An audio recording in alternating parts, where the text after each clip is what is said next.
The last good rain had come 3 weeks ago, and Hazel Armstrong could still see where it had pooled along the low edge of the south pasture, a dark ribbon of wet earth running between the fence posts her husband Roy had set 31 years ago with a borrowed post-hole digger and language that would have gotten him thrown out of church. She stood at the kitchen window with her coffee mug warming both hands and watched the morning come up over the ridge, the way it always did, slow and gold and indifferent to human trouble. And she thought about the fence posts and about Roy and about how much of this land still carried the shape of his hands. 4 generations. That was what the farm represented, and she did not say it often because saying it out loud had a way of making it feel fragile, like naming a thing you love in front of someone who might take it. Her grandmother's grandmother had broken this ground, had pulled rocks the size of small children out of the Kentucky clay and stacked them into the low walls that still marked the eastern boundary of the property. 140 acres. The deed was in the fireproof box under the bed, the same box that held Roy's discharge papers from the Army and the certificate from when Hazel had won the county fair pie competition in 1987, and a photograph of a boy of 14 with his arms crossed and his jaw set and his eyes carrying something that should not have been in a 14-year-old's eyes, something that looked like a man who had already decided the world owed him nothing and had made his peace with collecting nothing. That boy was Axel Decker now. He was 44 years old and he ran the Iron Ridge Motorcycle Club out of a converted machine shop 18 miles east of Harlan, and he called Hazel every Sunday at 7 in the morning without exception, and he had done so for the past 11 years without once needing to be asked. But in 1994, he had been a kid named Axel with no last name he was willing to use, dropped at the county social services office by a woman who had left no forwarding address, and Roy had looked at him across a county fair picnic table where the social worker had brought him and said in the particular Roy Armstrong way that left no room for argument or sentimentality that he could come stay at the farm for a while and see how things went. Things had gone, 30 years of things as it turned out.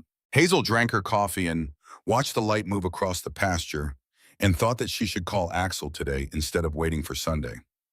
She had been thinking this for 4 days. She had been not calling for 4 days for the same reason she always delayed things that felt like asking for help, which was that asking for help required admitting that help was needed, and Hazel Armstrong had not been built for that particular admission. Roy had understood this about her. He had found workarounds. He had been very good at appearing in places where Hazel happened to need assistance and making the whole thing feel like coincidence. Roy had been gone 3 years in February. She still sometimes turned to tell him things. She set her mug down and went to the table where the papers were. She had spread them out 2 nights ago, and she had looked at them, and then she had folded them back up and put them in the envelope. And then she had taken them back out and spread them again, because looking at them was deeply uncomfortable, and not looking at them was worse. The envelope had the letterhead of Steele and Associates Attorneys at Law, Louisville, Kentucky. The name at the bottom of the primary document was Donald Steele, written in the careful signature of a man who had practiced making his name look like authority. She had met Donald Steele 6 weeks ago.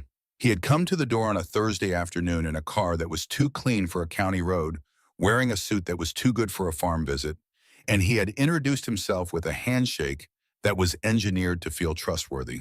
The kind of handshake that men in certain professions develop the way other men develop calluses through repeated and deliberate practice. He had said he represented Gary. Gary, her son who had left in 2004 and called on alternate Christmases when he remembered, and not always then. Gary who had Roy's jawline and none of Roy's character. Gary who she had loved the way you love a difficult thing fully and without illusion. Steele had said Gary was concerned about her, about the farm's tax situation, about what would happen to her alone at 72 if something went wrong with the property. She had let him in because he said Gary. That was the truth of it, plain, and something she was not proud of.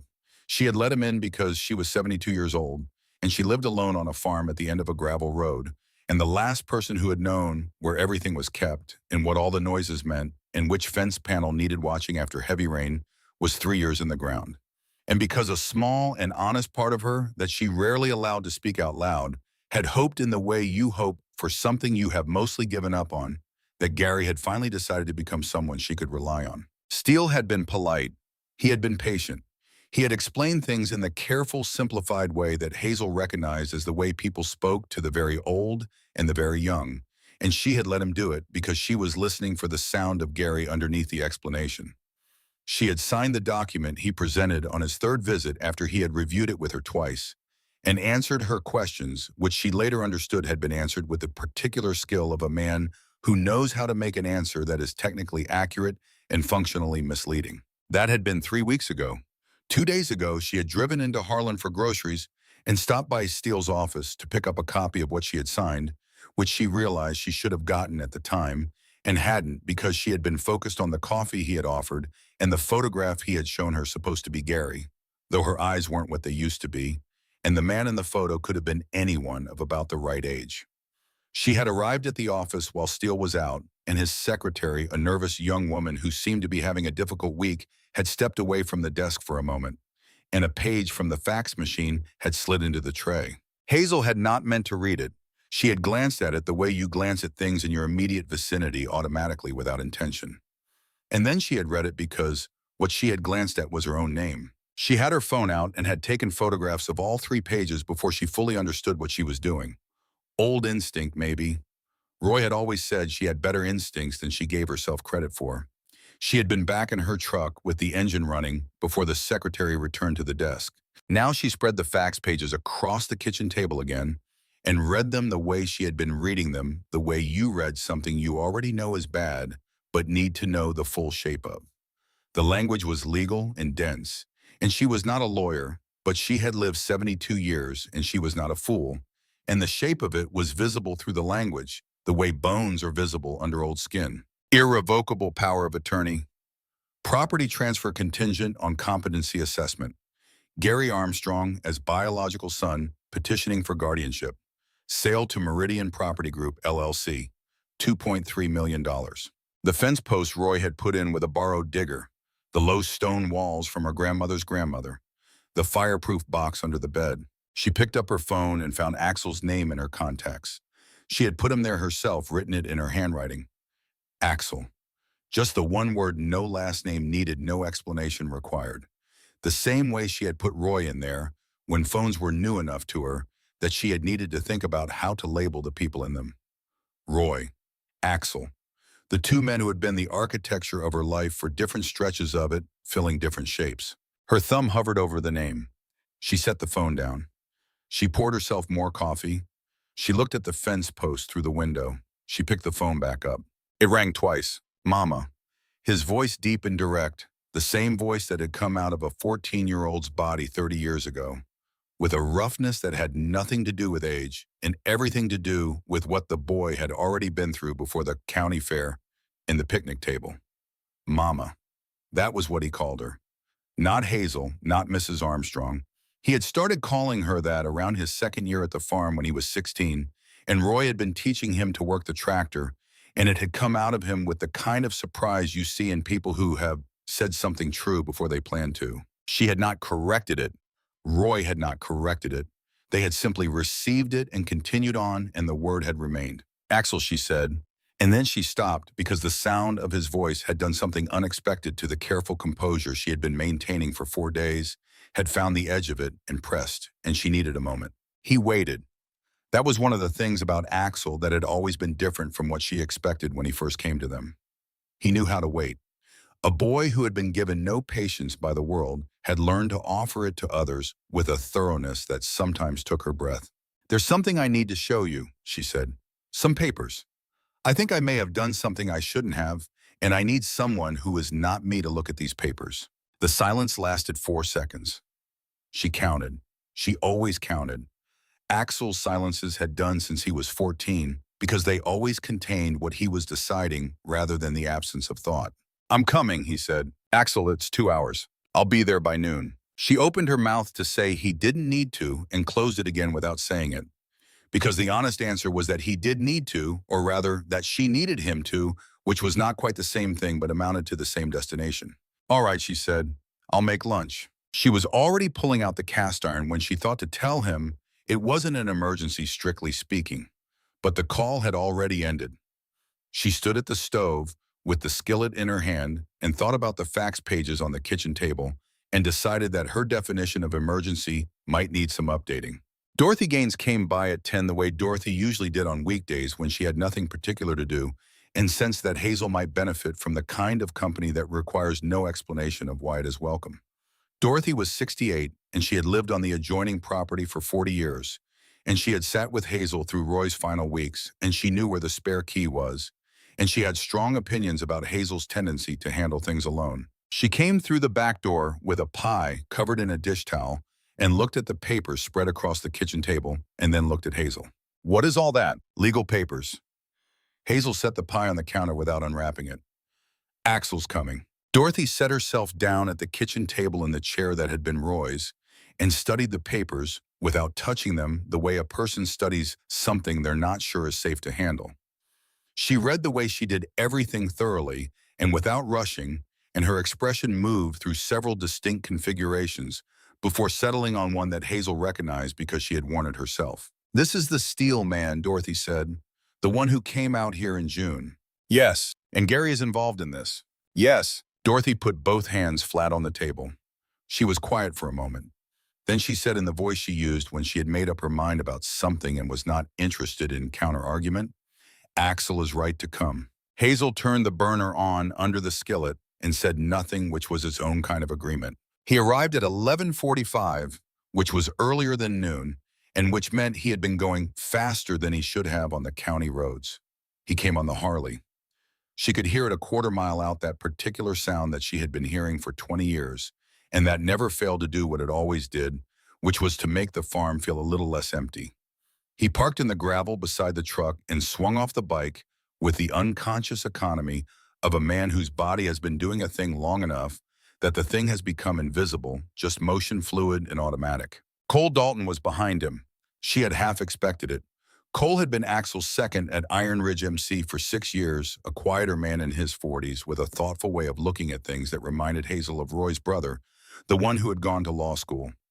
He pulled off his helmet and nodded at her from the driveway, with a particular deference that the club's members had always shown her, which was not deference to her age, but to her specific place in Axel's life, and therefore in theirs. She had never asked for it, and she did not require it, but she had come to understand that it was genuine, and she received it accordingly. She met Axel on the porch. He was tall, the way Roy had always said boys raised on farm work tended to go with hands that showed the machine shop and the open road, and 30 years of doing physical work without apology. He looked at her face the way he always looked at her face when he arrived, the assessment that was both automatic and comprehensive. "You ate," he said. "I ate. You will eat."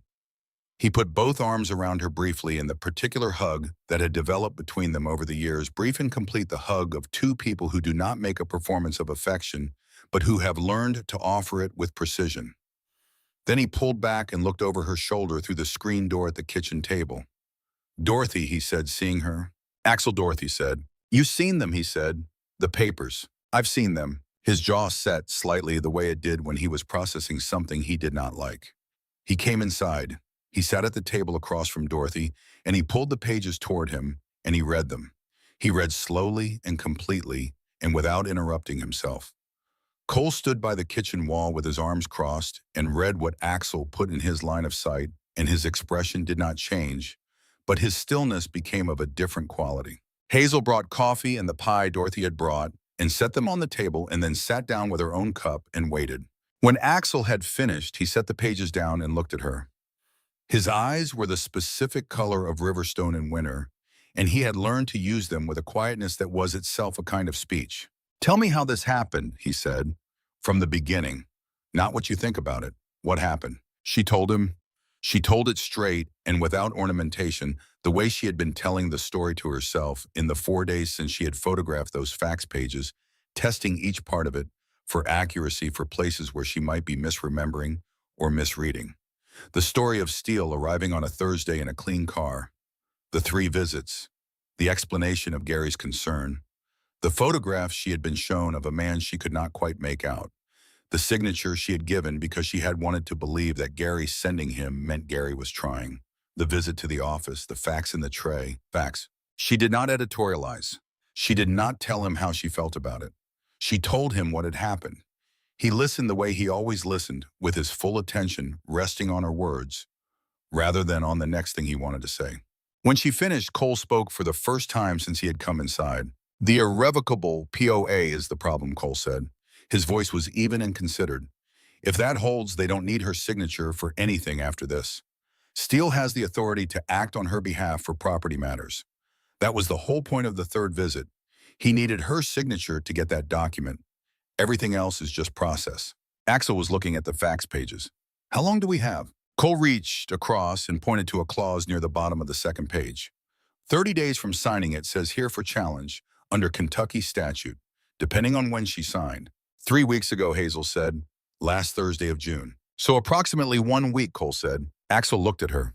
She looked back at him. 30 years of knowing each other had made the long explanations largely unnecessary. What passed between them now was a shorthand that lived in the quiet between sentences. You were right to call me, he said. I know, she said. I just didn't like knowing it. Something moved at the corner of his mouth, brief and real. That was one of the things she had given him, she had always thought, though she would never have said so out loud. The capacity to be briefly amused by difficult things. Roy had had it. It was one of the things she had loved most in Roy and had been quietly grateful to find over the years, taking root in Axel. I'm calling Marcus Webb, Axel said. Webb was the attorney the club used, a practical man in his early 50s who had a way of seeing through legal tangles that Hazel had heard Axel describe as seeing the skeleton of a thing. He handles property and contracts. I want him to look at these today. She nodded. All right. And I need you to look at the photos on your phone, Mama, the ones from the fax machine. She had already backed them up, she told him. 3 places.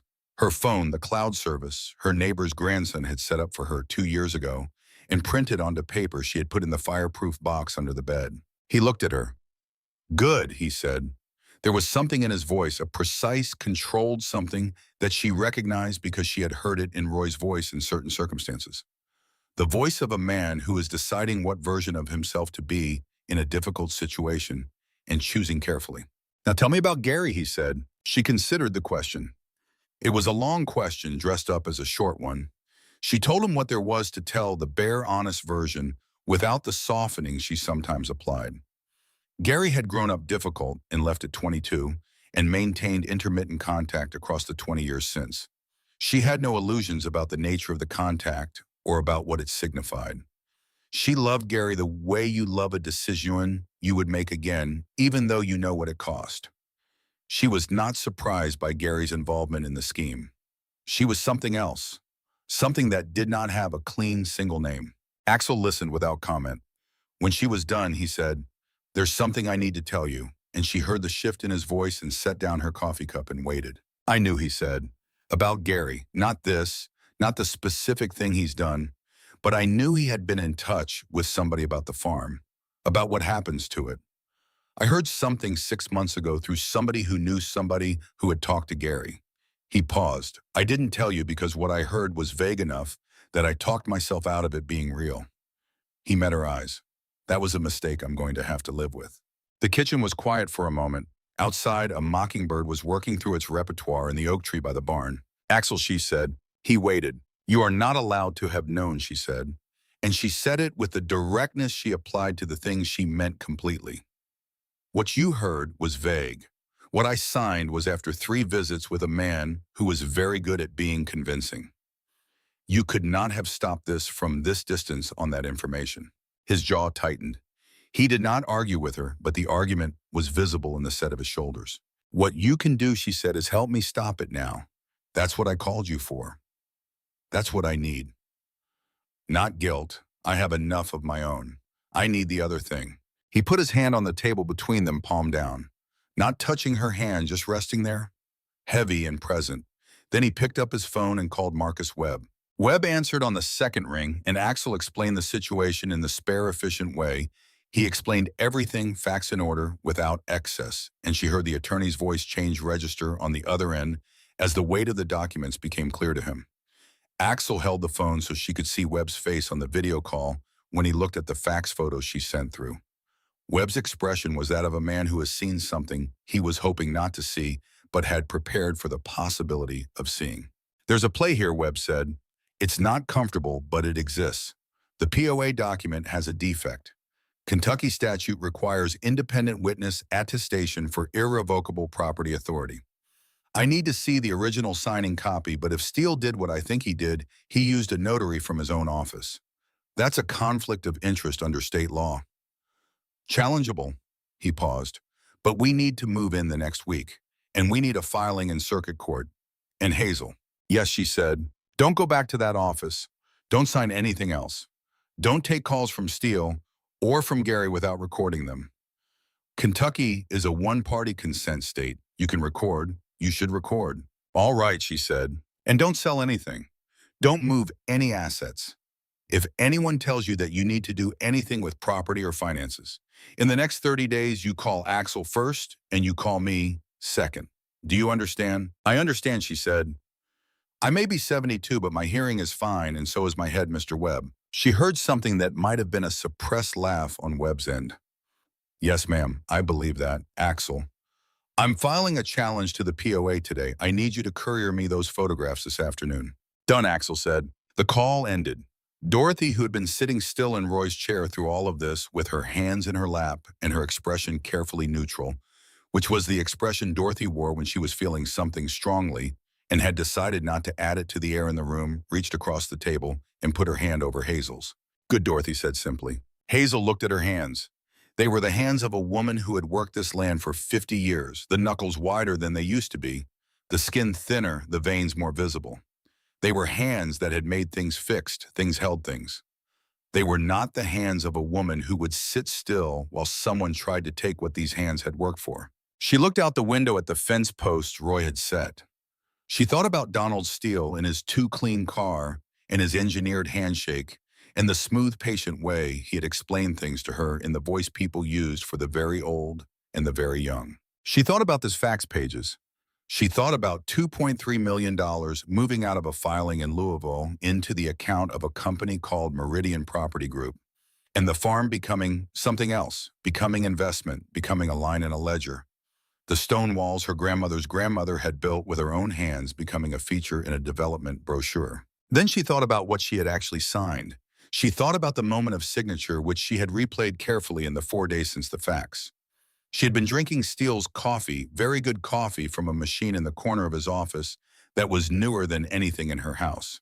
She had been thinking about Gary, about whether Gary had really sent this man or whether this was Gary managing something from a distance in the hands-off way Gary had always managed things, which was by finding someone else to do the actual work and calling it delegation. She had signed because she had wanted it to be Gary deciding to show up even in this removed and lawyered form, and she had let that wanting cloud the reading.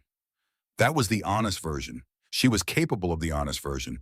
She had been the honest version of herself for 72 years, and she was not going to stop now just because the honest version included something she was not pleased with. I need to get a copy of the original signing document, she told Axel, the one from the office.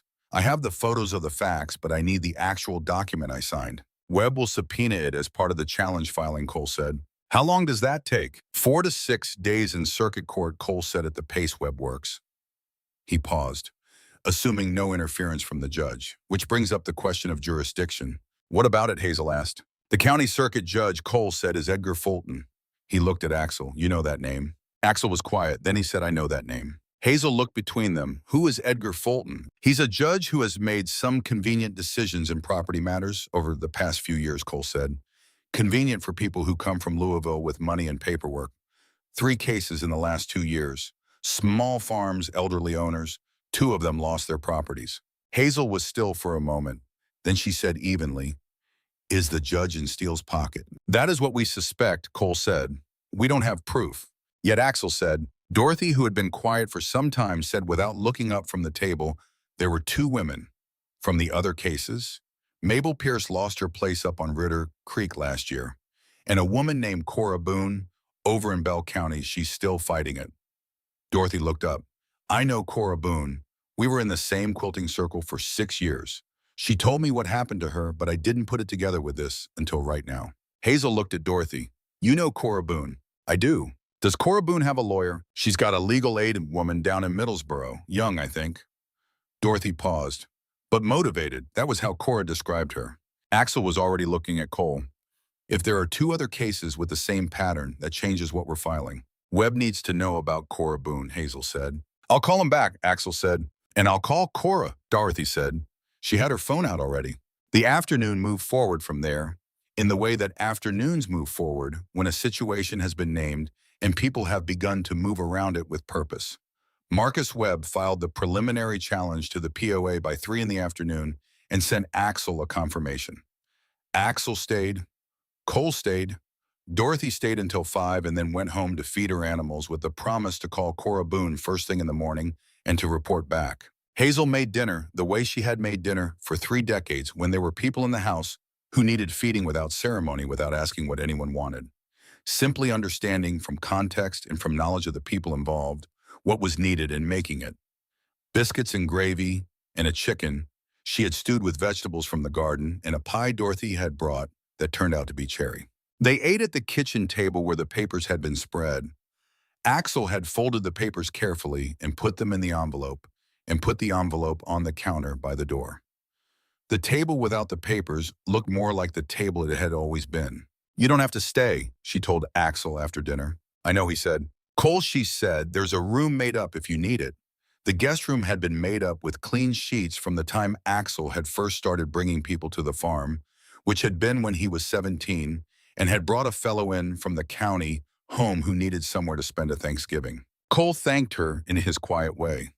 She watched him and Axel move into the familiar rhythm of two people who have worked alongside each other long enough that they do not need to negotiate the small logistics, and she felt something that was complicated and warm and grief-adjacent, the way certain good things feel when they are set against the backdrop of loss. She thought about Roy seeing this. She thought about him sitting in his chair at the head of the table where Dorothy had been sitting, leaning back watching Axel manage a problem, with the calm competence of a man who had been taught that calm competence was possible. Roy had done that teaching. She had done that teaching. And here was the result, this 44-year-old man with his weathered hands and his considered silences, handling the thing that needed handling. That night, lying in the bed that was still mostly Roy's side on the right and her side on the left, even 3 years on, she stared at the ceiling and listened to the farm settle around her. The particular creak of the second porch step, the sound of the barn still because the animals had settled, the distant sound of the county road, a truck going somewhere with somewhere to go. She had signed a document she should not have signed. She had wanted something she should have been more careful about wanting. Those two things were true, and she was going to sit with them honestly and not run from them. And she had photographs on her phone and a lawyer filing in circuit court and a 44-year-old man asleep on the couch downstairs who had ridden 2 hours without asking why, because she had called him and that had been sufficient. And a neighbor who was going to call Cora Boone in the morning, and a case Marcus Webb had said that had a footing. She put her hand on Roy's side of the bed. The sheets were cold in the particular way that they were cold after years of being washed and remade without the warmth of anyone sleeping there. I know, she said, to the ceiling, to Roy, to the farm and its 4 generations and its stone walls. I know. I'm handling it. She fell asleep before she expected to. She dreamed about the fence posts. In the dream, Roy was still putting them in the post hole digger in his hands, and she was standing on the other side of the fence line watching him. And the afternoon light was the specific gold of a September afternoon, and he was using language that would have gotten him thrown out of church, and she was laughing. And when she woke up, the sound of the laughter was still somewhere in the room with her fading. She lay still for a moment and let it fade, and then she got up and went to make coffee, and the morning came up over the ridge the same way it always did, and the fence posts were still standing. Dorothy came at 8 with news. Cora Boone had answered on the first ring, which Dorothy said meant she had been awake, which said something about what waiting on a legal outcome did to a person's sleep. Cora Boone was 59 years old, and she had been fighting for 14 months to recover her property in Bell County, 60 acres, and a house her parents had built board by board. And she had a story that Dorothy delivered in the measured, careful way of someone who had been given important information and wants to give it back with the same weight she received it. Steele had been to Cora's house twice. The same approach a son who had moved away, concern about the property's future helpful paperwork. Cora had also signed. Unlike Hazel, Cora had no photographs of a fax. What she had was a series of emails between Steele and the Meridian Property Group that her legal aid attorney had obtained through discovery, and what those emails showed was a pattern. The language in them was careful in the way that guilty men make language, careful, but the shape was visible the way Hazel had thought about the bones under old skin. They had done this before Cora. They had names of other targets. The emails were dated to 2020, and the pattern went back at least 4 years. Donald Steele had done this to at least 6 women, Cora's attorney believed, though she had documentation on 4. 2 had lost their properties already. 2 were still fighting, and now Hazel made 3 still fighting, and the fax photographs were the most direct evidence any of them had. Axel was at the kitchen table when Dorothy delivered all of this. He listened with his coffee in his hand and his elbows on the table, and his face doing the thing it did when he was processing something that had multiple layers, each of which needed to be assessed separately before the whole could be understood. Then he said, "I need to call Webb." Webb had already heard some of it. Cora's attorney, a woman named Lisa Mercer in Middlesbrough, had been trying to connect the cases for several months and had reached out to Webb's office once before on a different matter. The call between Axel and Webb lasted 22 minutes, and at the end of it, Webb said the word that Hazel had been waiting 3 days to hear someone with legal credentials say. Pattern, Webb said. If we can establish pattern, this stops being a property dispute and becomes a criminal fraud case. That means the state AG's office. That means federal involvement if Meridian Property Group is crossing state lines, which given their corporate registration, I believe they are. He paused. That also means we need Hazel's photos preserved and authenticated and submitted with a chain of custody that will hold up in criminal court, not just civil. How do we do that? Hazel asked. Webb told her. It involved a trip to his office with her phone and Cole, who had the photographs sent to 3 additional locations before noon, and a notarized statement from Hazel describing the circumstances under which she had taken them. She drove herself. Axel offered to drive her. She told him she had been driving to Harlan for 50 years and she would drive herself. He did not argue, which was progress of a kind. Cole rode in the passenger seat because she allowed that and because it meant, practically speaking, that if anything went sideways, there was someone present who knew what to do. And that logic she could accept without it feeling like surrender. Webb's office was on the 2nd floor of a building that had been a hardware store in the 1960s and still had the ghost of it in the wide plank floors and the pressed tin ceiling. Webb himself was a square-shouldered man who wore reading glasses that he pushed up onto his forehead when he was thinking and pulled down when he was reading and pushed up again when he was done. He read the photographs twice on his computer screen, and he read Hazel's statement twice, and then he pushed the glasses up and looked at her over the frames. "Mrs. Armstrong," he said, "you understand what you've brought me here." "I understand what I photographed," she said. "I understand that it shows what I think it shows." "It does," he said. And then he said something that she had not expected him to say, something that reorganized the landscape of the situation in a way that required a moment of adjustment. He said Lisa Mercer has been building this case for 14 months. She's been missing the direct link between Steele and the specific intent to defraud the written evidence that shows he knew what he was doing before he did it. The fax pages you photographed are dated 3 weeks before your signing.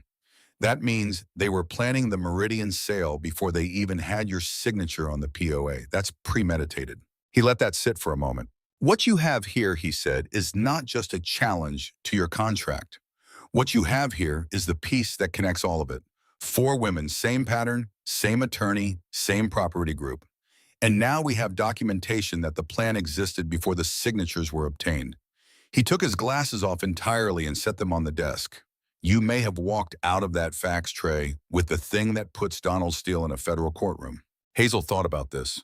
She thought about the coffee machine in Steele's office, the good coffee, the particular comfortable warmth of the chair she had been sitting in while Steele explained the documents in his simplified, patient way. She thought about the document she had signed and what she had wanted when she signed it. She thought about 4 other women, about 2 of them who had already lost their homes. "Mr. Webb," she said, "how fast can we move this?" "As fast as you're willing to go," he said. "Then let's go fast," she said. By the time she and Cole drove back to the farm in the mid-afternoon, the wheels were turning in the specific and irreversible way that wheels turn when they have been set in motion by people who know what they are doing. Webb had filed the POA challenge in circuit court. He had sent Cora Boone's attorney a package of the authenticated photographs with a cover letter that Hazel imagined said something careful and precise, and whose subtext was, "This is what we've been waiting for." He had put in a call to a contact at the state attorney general's office, who handled property fraud, and who he described without elaboration as someone who takes these cases personally. Axel was on the porch when she pulled in. He was sitting on the step with his phone in his hand and his elbows on his knees, and he looked up when the truck came down the gravel drive with the expression of a man who has been waiting and is relieved that the waiting is over. "It's moving," she told him. "Webb is good. The photographs are what he needed." He put both hands in his pockets, which was what he did when he was containing something that would otherwise need to go somewhere physical. "Good," he said. And then, "What do you need tonight?" She thought about what she actually needed separate from what would be offered if she did not specify. She needed to sit on her own porch in her own chair and drink something that was not coffee because she had had enough coffee for one day, and she needed the particular quality of evening that came when the light turned on the ridge and the farm went quiet. She needed to not be managed. "I need you to sit on the porch with me," she said, "and not talk about the case for 1 hour." He sat with her for 2 hours. They talked about the mockingbird in the oak tree, which had been at the same territory for 3 seasons now, and which Roy had named Gerald. They talked about the new calf that needed a name. They talked about a book she was reading and a route Axel had ridden last spring through the hill country of West Virginia, and a memory they both had of a Thanksgiving in 2006 when the turkey had gone wrong in a way that had started as a disaster and ended as a story. They did not talk about Donald Steele or Gary Armstrong or circuit court filings or federal fraud or 2 women who had lost their homes. They talked about Gerald the Mockingbird and the calf and the book and the Thanksgiving turkey. And by the time the light had fully gone off the ridge, Hazel Armstrong felt for the first time in 4 days like herself. Cole appeared at the screen door and said he'd put the kettle on, and she said, "Thank you, Cole." And he disappeared, and she looked at Axel in the fading light. "I'm glad you came," she said. He looked at her in a particular way he had when he was receiving something he did not know quite how to carry. Then he said quietly, "Roy would have wanted me here." "Roy wanted you everywhere," she said. "He thought you were the most capable person he'd ever met." "He told me so." Axel said nothing. He looked at the pasture. She could see his profile against the last of the light, the jaw, the cheekbone, the quality of stillness that she had watched him build over 30 years out of materials that had originally been something else. She thought about the 14-year-old at the county fair picnic table. She thought about all the years between that table and this porch. She thought about what Roy had said when he came in from the first afternoon of teaching Axel to work the tractor, tired and grease-covered, and entirely satisfied in the way he was only satisfied when something important had happened. He said, "That boy is going to be something. The question is, what kind of something, and that part's up to us." They had done their part. The rest had been Axel's. That was how it should go. Cole brought tea, and the 3 of them sat on the porch until the stars came out, and the mockingbird finally went quiet, and the farm settled into its particular nighttime version of itself. And Hazel Armstrong sat in her chair on her porch on her family's land and felt the ground solid under her and thought, "Not yet. You don't have it yet, and you are not going to."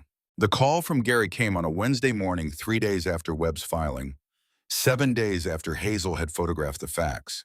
She was in the barn when she heard her phone, and she came out wiping her hands on a cloth and looked at the screen and saw her son's name and stood for a moment in the barn door with the morning light behind her and the phone in her hand and made the decision she had already been working toward without fully knowing it. She let it go to voicemail. Then she listened to the message standing in the barn door. His voice sounded like he had prepared what he was going to say and had then forgotten half of it once the beep came. He said, "Mom, I need to talk to you." He said, "I know you've probably talked to some people by now, and I want you to know this was not how I intended it to happen." He said, "Donald was supposed to make it easier for you not." And then he stopped mid-sentence and there was a pause. And then he said, "Just call me back." She played it twice. She made note of the specific phrase, "not how I intended it to happen." Not, "I didn't do this." Not, "This is a misunderstanding." Not, "I would never." Just, "not how I intended it," which was an entirely different admission dressed up as an explanation. She sent the recording to Axel. She sent it to Marcus Webb. Then she called Dorothy and told her. Dorothy was quiet for a moment. Then she said, "Does he think you're going to call him back?" "I imagine he does," Hazel said. "Are you?" "Not today," she said. "Good," Dorothy said. The second development came that afternoon from Webb. He had connected through his contact at the AG's office with a state investigator named Pierce, who handled elder financial abuse. Pierce wanted to speak with Hazel. Webb's recommendation was yes soon and in person. They drove to Lexington on Thursday. Hazel and Cole and Webb, the three of them in Webb's truck, a vehicle that was older than it looked and more reliable than either quality, suggested the way Marcus Webb himself was older than he looked and more reliable than he appeared on first meeting. Hazel sat in the back and watched Kentucky go by out the window, the late July green of it, the particular green that belonged to this part of the country and nowhere else she had ever been. Investigator Pierce was a woman in her late 40s, dark-haired and precise in the manner of someone who has spent years interviewing people and has developed a facility for making them feel both comfortable and taken seriously at the same time, which Hazel recognized as a skill because she had developed a version of it herself over decades of church committee work and county volunteer organizing. Pierce had it. She asked good questions. She listened to the answers without interrupting. When Hazel produced her phone and walked Pierce through the fax photographs and explained the circumstances of their taking Pierce's expression, did something specific that Hazel cataloged and filed. Not surprised because Pierce had clearly expected something like this to exist somewhere, but the particular satisfaction of a person who has been looking for a piece of a puzzle and has just had it placed in their hand. You understand, Pierce said, that you'll need to testify to these circumstances in criminal proceedings, if it comes to that. I understand, Hazel said. You're comfortable with that. I'm 72 years old, Hazel said. I've testified in a property line dispute in a church committee budget hearing, and I was on a jury for a vehicular manslaughter case in 1998. I'm comfortable. Pierce looked at her for a moment with an expression that, under different circumstances, Hazel might have called amused. Then she said, all right, and she said it in the way you say something when you have made a decision about someone. The meeting lasted 2 hours. Webb spoke legal language with Pierce while Hazel answered questions, and Cole sat against the wall with his arms crossed and said nothing and watched everything the way Cole habitually did, with the thoroughness of a man who has learned that watching carefully is itself a form of usefulness. On the drive home, Webb told her that Pierce had already opened a file, that the AG's office had been watching Meridian Property Group for reasons that Pierce had not elaborated on, but which suggested Steele and his operation were not new to them, only new in the sense that they now had evidence that met a particular threshold. That Cora Boone's attorney, Lisa Mercer, had been called, and a coordination call was being scheduled for the following week. Things are moving, Webb said. They're moving, she agreed. She looked out the truck window at the green going by and thought about what things moving meant in practice, which was that she would need to continue being patient and careful and precise and to resist the temptation to do anything that felt like forcing the pace, when the pace that had been established was already the right one. Life did not resolve cleanly and quickly. She knew this. She had known it for 50 years. She had buried a son who died at 4 days old, and that had not resolved. She had buried Roy, and that had not resolved. You carried things. You learned to carry them in a way that did not prevent you from continuing to do the other things life required. That was the skill, not resolution, carriage. She was still thinking about this when the truck turned onto the county road, and the farm came into view on the left, the ridge behind it, and the barn, and the house, and the old stone walls her grandmother's grandmother had built with her own hands. All of it exactly where it had always been, and something in Hazel's chest that had been held slightly tight released a fraction. Not all the way, but a fraction. The escalation came on a Saturday. She was feeding the chickens when she heard the sound from the direction of the barn, a sound that was wrong in the specific way that farm sounds are wrong when something has been interfered with rather than gone wrong on its own. There is a difference, and she had spent 50 years developing the ear for it. She went to the barn. The padlock on the side door had been cut. The combination lock on the equipment shed behind the barn was gone, entirely replaced with nothing, the hasp hanging loose. Inside the equipment shed, the fuel line on her tractor had been disconnected. Not damaged, not broken, but carefully and deliberately disconnected in a way that required knowing where it was and what to do with it. Someone with mechanical knowledge had come in the night and spent time in her equipment shed doing this carefully. She stood in the equipment shed and looked at the disconnected fuel line and felt something that was not fear, not exactly, but was adjacent to fear, in the specific way that anger and fear sometimes occupy the same territory when the target of them is someone who has made you vulnerable in your own space. She called Axel. He arrived with Cole and two other men she knew from the times Axel had brought people to the farm. Dawson, who did mechanical work for the club, and a quiet man called Wade, who she knew only slightly, and who had the particular quality of stillness she associated with the people who have spent time in the military. Axel examined the fuel line and the cut padlock and the missing hasp, and his face was entirely still.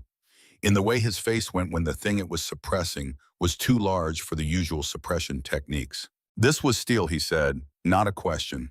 Or Gary, she said, or someone they sent. Can you prove it? Number. Axel looked at Cole. Cole looked back at him. That exchange contained a conversation that Hazel had become over 30 years very good at reading. It was a conversation about what the appropriate response was and what the appropriate response was not. And she could see Axel's side of it, which was a version of his natural inclination.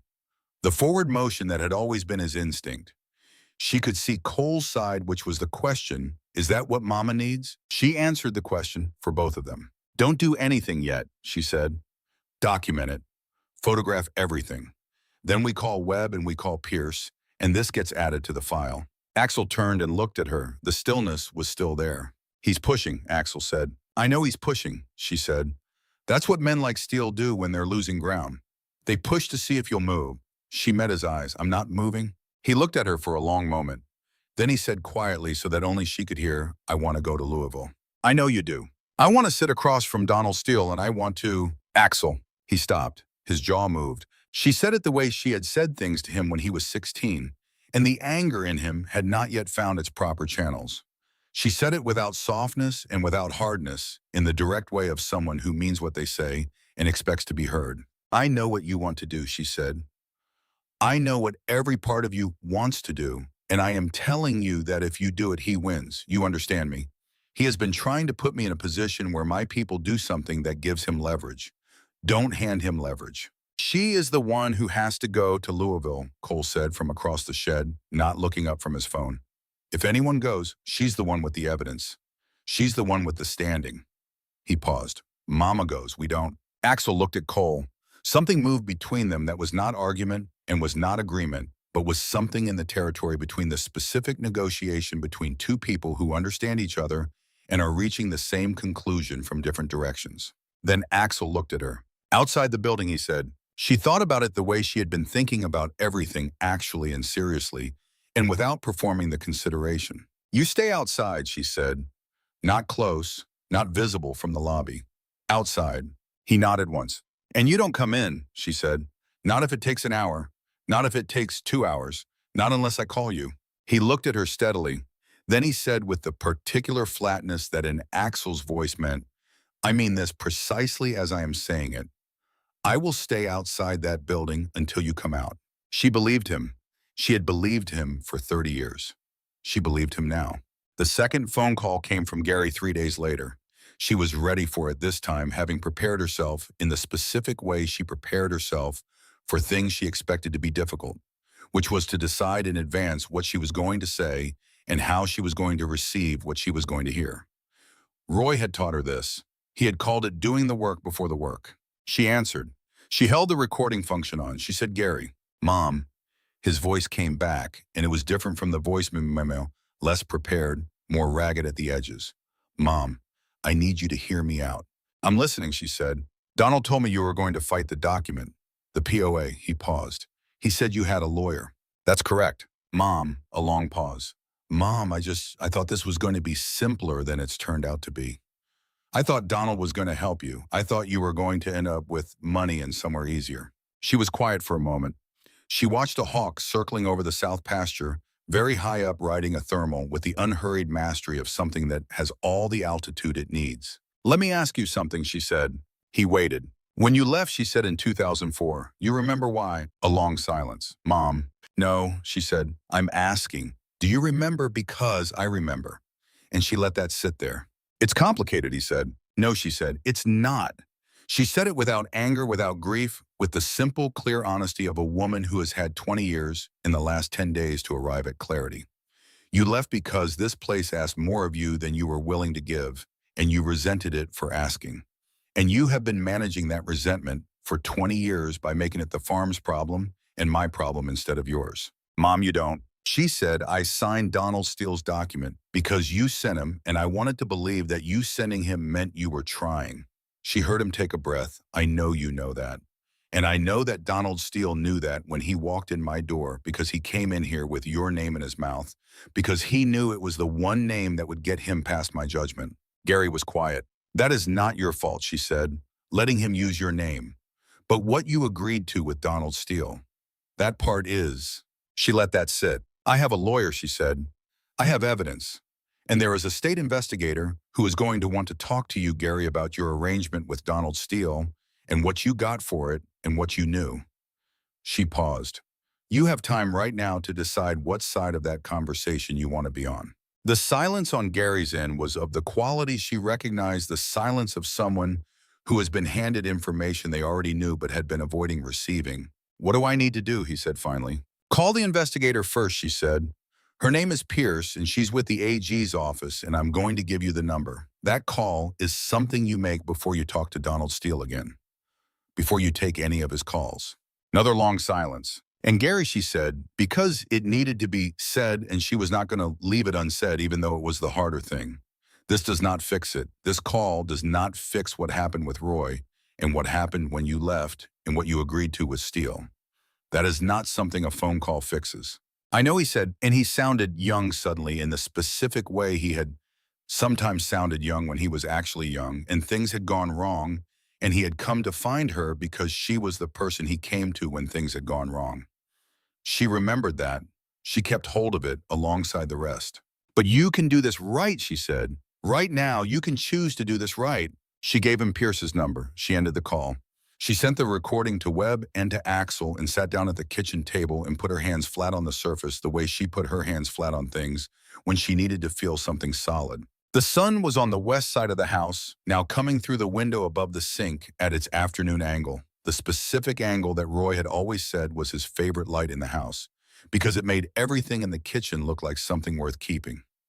She sat in it and thought about Gary's voice when he said, I know. About the way some things sound like the beginning of something and some things sound like the long overdue arrival of something that should have come sooner. She didn't know yet which this was. She supposed she would find out. Axel called that evening. She told him about the call with Gary, the whole of it. He listened without interrupting, and when she finished, he was quiet for a moment. Then he said, you gave him Pierce's number. Yes. Do you think he'll call? She thought about it honestly. I think he might. I think he's more afraid of what happens if he doesn't than of what happens if he does. She paused. That's not the same as doing it for the right reasons. No, Axel said, it's not. But it gets to the same place, she said. Right now, getting to the same place is what matters.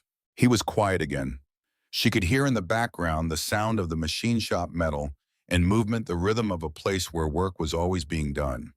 She thought about the sound of Roy's barn at the same hour, the similar particular busyness of a working space in the evening when the day was ending, but not quite done.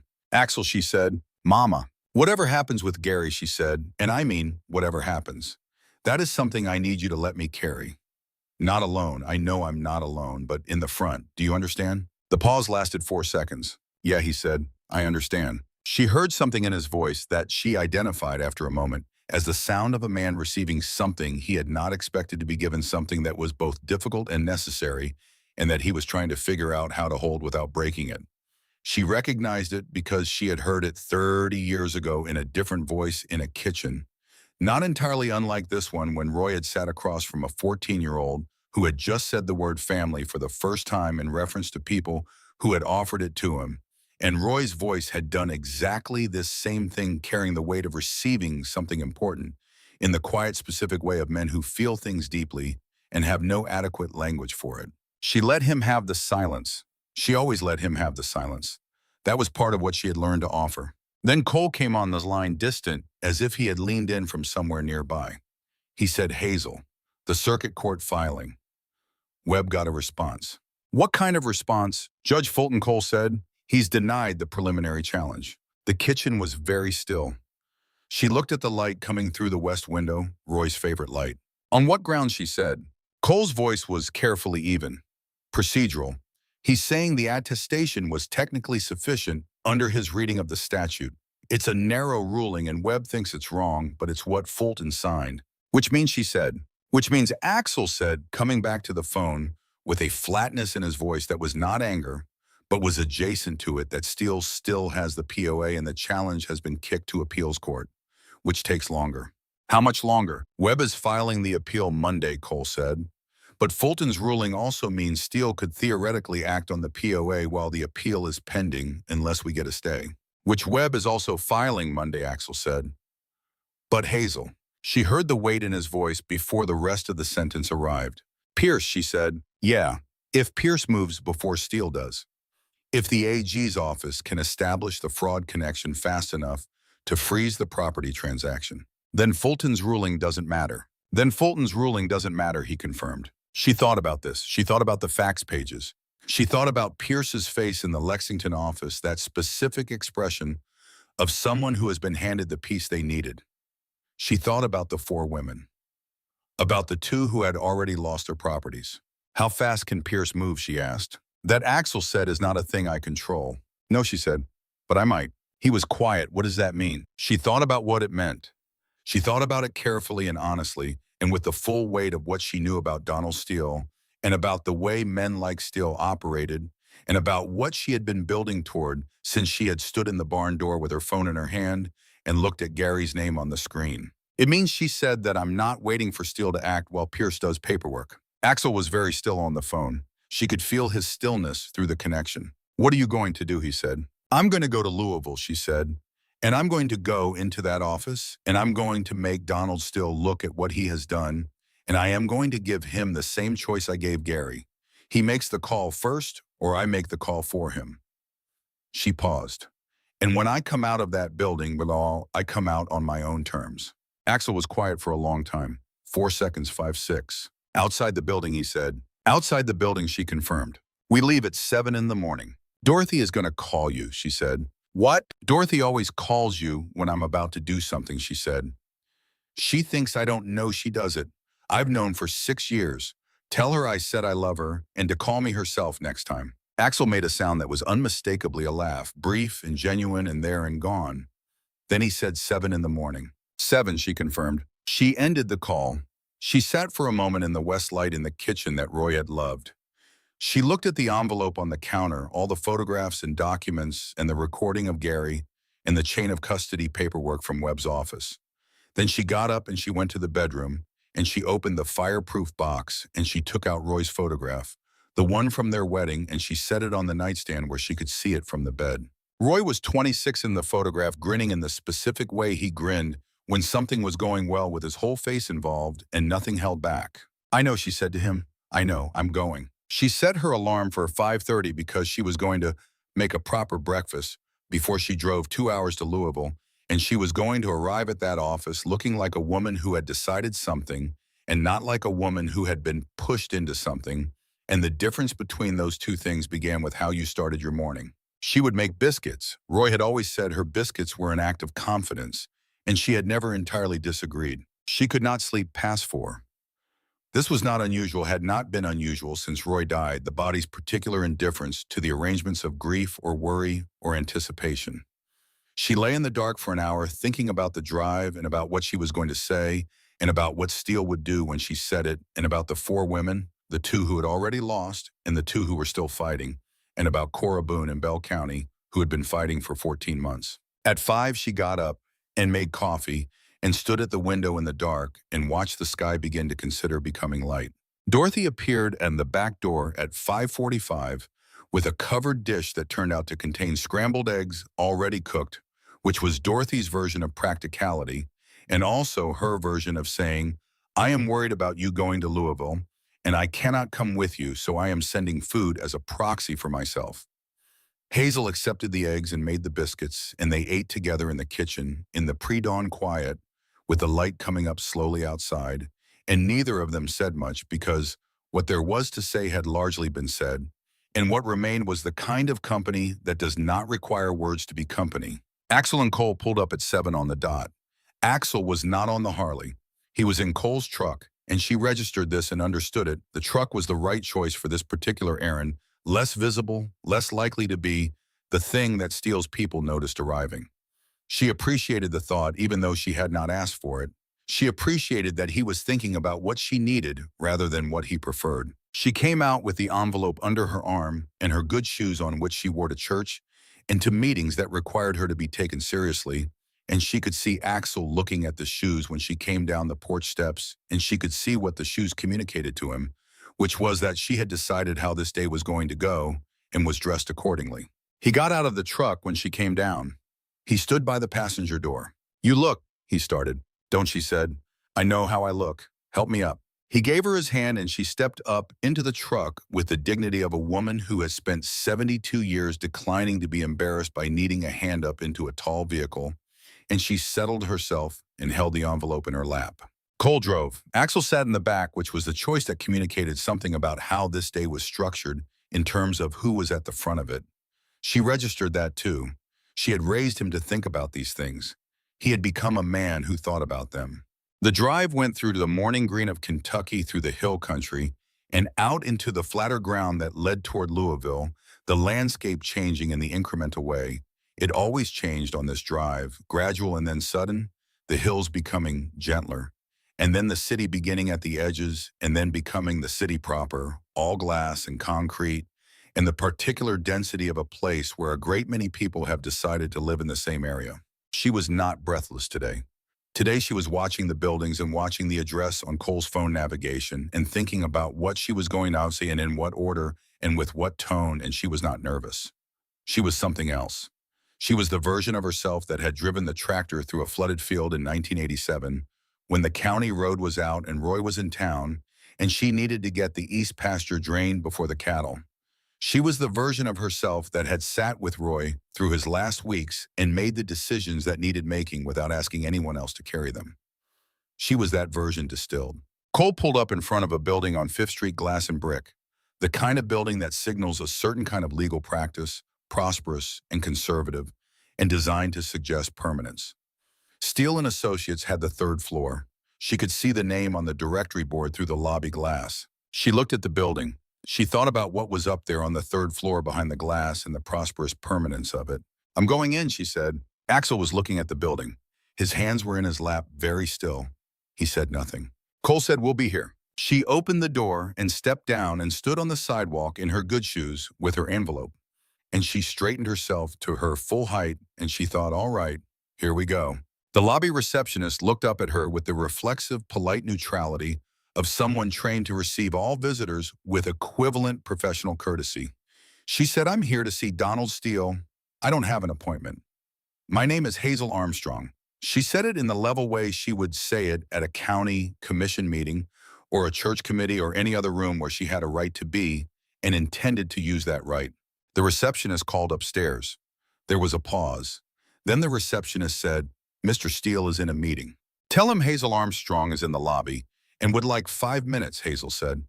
"Tell him I have documentation." She held up the envelope in her hand that I believe he is going to want to discuss with me before I take my next step. Another pause. The receptionist relayed this. Another pause.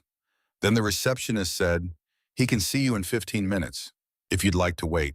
"I would," Hazel said. "Thank you." She sat in the lobby in a chair that was designed to be comfortable in the specific way that things designed to make clients comfortable are comfortable, which is thoroughly and without honesty. She held the envelope in her lap and she looked at a painting on the wall, a generic landscape of hills that could have been anywhere and was probably somewhere, and she thought about her own hills, the ridge behind the farm, the specific color of the ridge at different times of year. She did not look at her phone. She did not check the time. She sat and she breathed 4 counts in 4 hold, 4 out, and she waited with the patience of a woman who has waited through Kentucky winters and difficult calves and Roy's illness and Gary's choices and 3 years of quieter mornings, and 15 minutes was nothing, was barely a breath in the span of what she had already waited through. The receptionist came and got her at the 14-minute mark.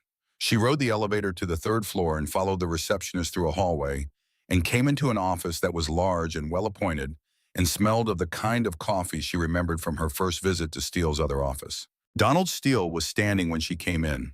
He was dressed in a way that had been very deliberate about appearing casual. Jacket off, sleeves rolled to the forearm, the careful performance of a man who wanted to seem approachable and had thought about how to do it. He had the same handshake he had deployed on her before engineered and practiced. She took it briefly and released it and sat down across from his desk without being invited to sit. "Mrs. Armstrong," he said. "Mr. Steele," she said, "I'm going to save us both some time." She opened the envelope and she put 3 documents on his desk, turned so he could read them. The first was the photograph printout of the fax pages. The second was the notarized statement from her deposition with Pierce.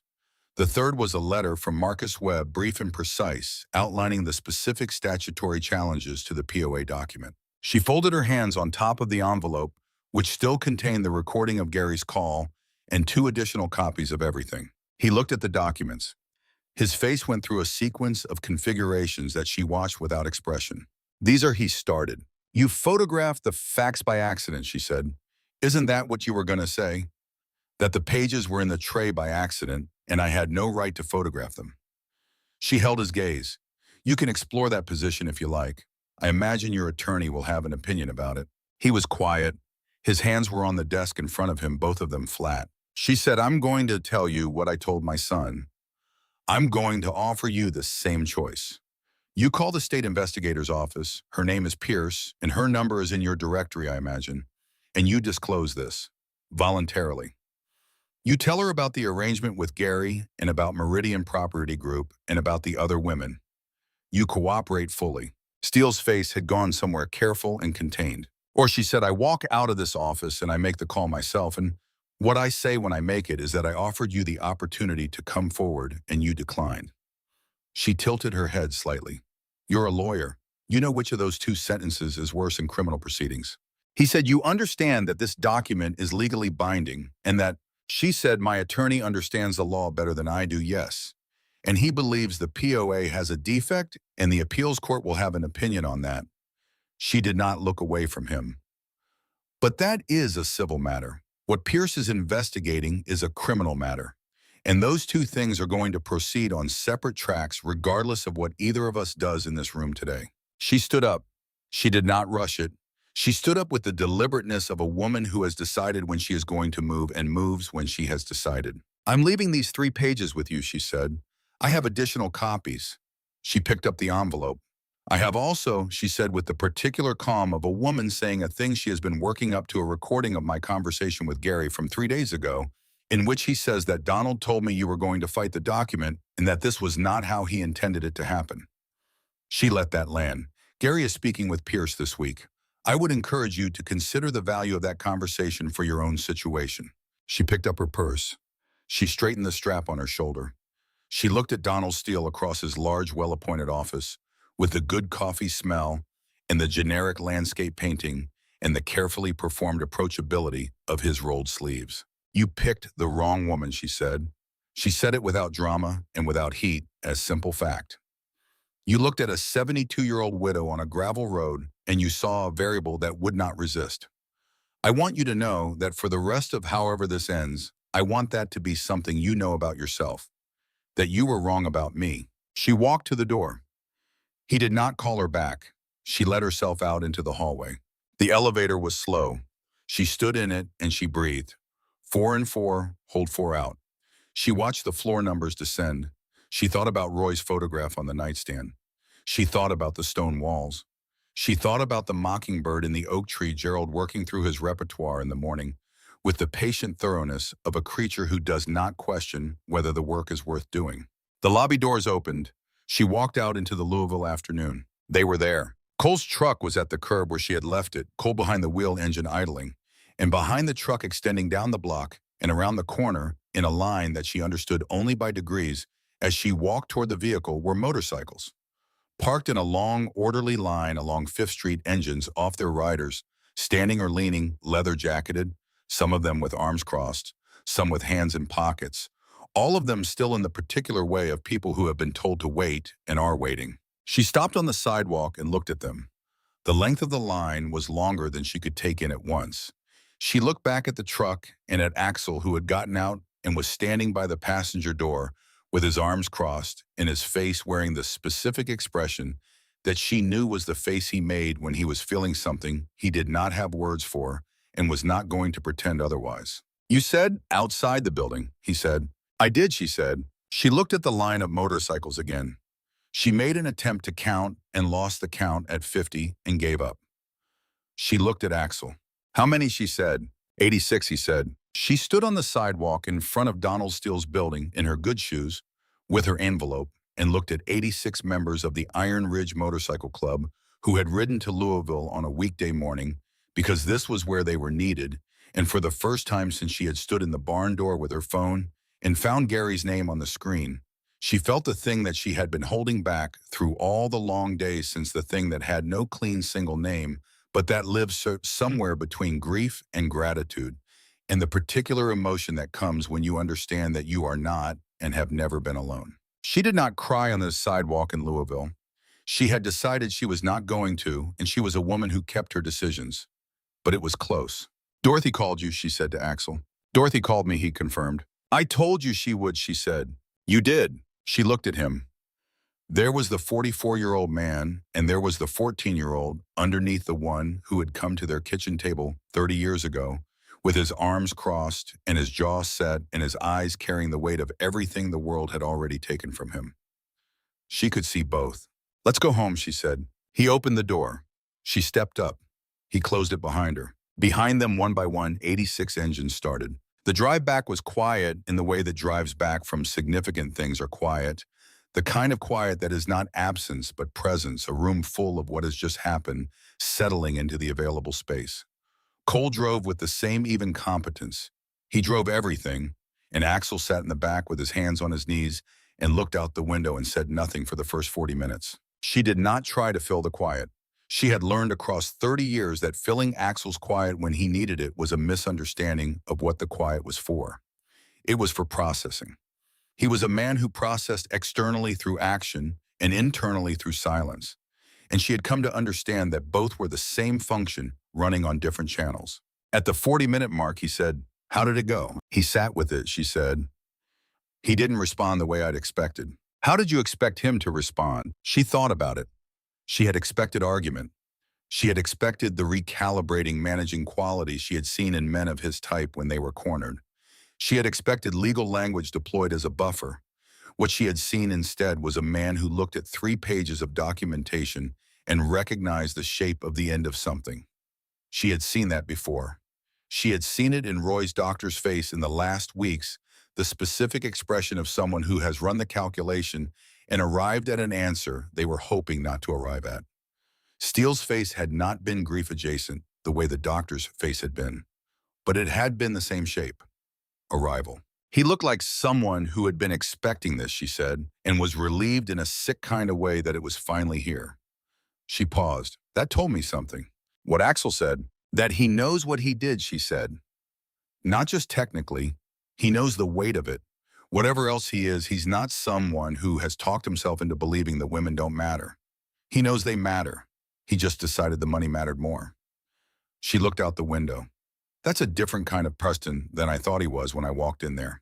Better or worse, Cole said. Neither, she said. Just different.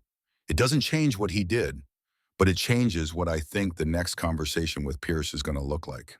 They drove through the afternoon going east, the landscape shifting again in the incremental way, the city becoming the edges of city and then the familiar spreading green of the hill country. She watched it come back, the hills rising, the sky widening, the specific quality of the air, or changing in the way it always changed when she got out of the city and back into the country that she had spent her whole life in. She thought about 86 motorcycles lined up along 5th Street in Louisville. In the weekday afternoon, their riders standing still and present in the particular way of people who have come because they were supposed to come. She thought about Axel's face when she walked out of the building. She thought about what it had cost him to stay outside. She knew what it had cost him. She had been watching him manage that cost all week. The stillness that was not natural stillness, but disciplined stillness, the hands in pockets, the jaw, set the consideration and reconsideration of every impulse that she could see him running through and redirecting. He was very good at it. He had become very good at it over 40 years of life, and she knew the effort it represented. She thought about Roy, watching him do it from wherever Roy was watching from. She thought Roy would have said something brief and quietly tremendous, the way he said things, and then gone back to whatever he was doing, because that was Roy. He received large things and held them simply. Cole said, pulling up to the house the single word that had the weight of all its meanings: home. She got out. She went in. She hung up her coat and she put the kettle on because it was getting late and tea was appropriate, and she stood at the window and watched the last of the light go off the ridge. Donald Steele called Pierce's office at 4:17 that afternoon. She found out through Webb, who found out through Pierce, who called him with the particular economy of communication that Pierce used for things that were significant but not yet complete. The call was a preliminary disclosure, Webb said. Steele had retained separate counsel for the criminal proceeding, and the counsel had made contact with the AG's office requesting a proffer session, which was the formal name for the conversation in which a person who has done something tells the people whose job it is to know what exactly they did in exchange for considerations that would be worked out between the lawyers. Webb explained all of this to Hazel that evening, and when he was done, she said, "What does this mean for the farm?" "It means the AG's office is going to petition for an immediate freeze on the property transaction through Meridian," Webb said, "which effectively stops the sale.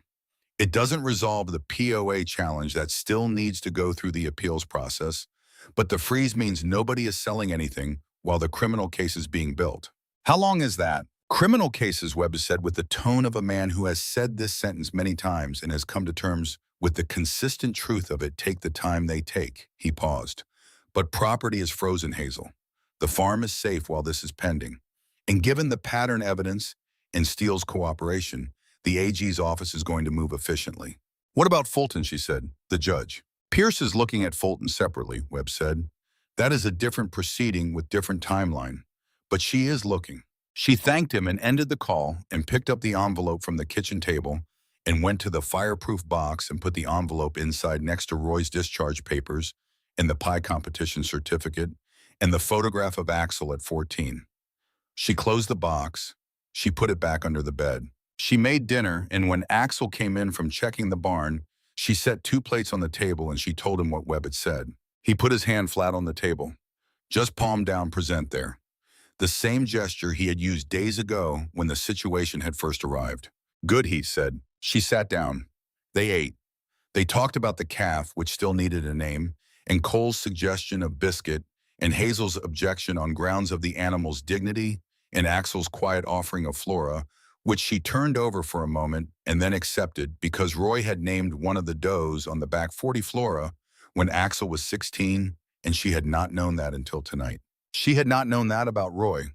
The surprise of learning something new about a person you knew completely was its own specific and lovely thing. Gary called Pierce on Friday, 3 days after Hazel's visit to Louisville. Webb confirmed this. The call lasted an hour and 40 minutes, which Webb said without editorial was a long call. What Gary said in the call was under the protection of a disclosure agreement and therefore not something Webb could relay to her, but the fact of the call and its length was information of its own kind. Pierce came to the farm the following week. She came alone, which Hazel took as a form of respect, and she sat at the kitchen table and drank the coffee Hazel offered. And they talked for 2 hours about things that Pierce needed for the record, and then at the end about other things. Pierce said, "You know, you didn't have to go to Louisville yourself." She said it without judgment, with the tone of a person who is curious rather than critical. "I know I didn't have to," Hazel said, "but I needed to. I needed to be in the room with him. I needed to be the one who put those pages in front of him. I needed him to look at me and know that I wasn't a variable that had malfunctioned or a person who could be waited out until I got quiet." Pierce was quiet for a moment. Then she said, "He mentioned you." "Steele, he said you walked in like you owned the building." Hazel considered this. "That's about right," she said. Pierce smiled briefly, and genuine the first fully unguarded expression Hazel had seen from her. Then she put the smile away and went back to the business at hand. The weeks that followed were quiet in a way that was different from the quiet she had been living in since Roy died.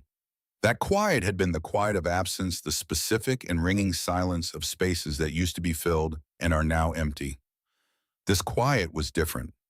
This was the quiet of things in motion, of wheels turning at a speed that did not require her constant attention, of a situation that had been set in the hands of people who knew what to do with it and were doing it. She went to church. She made her pie for the Sunday potluck. She fixed the fence panel on the east side that she had been meaning to get to for 3 weeks.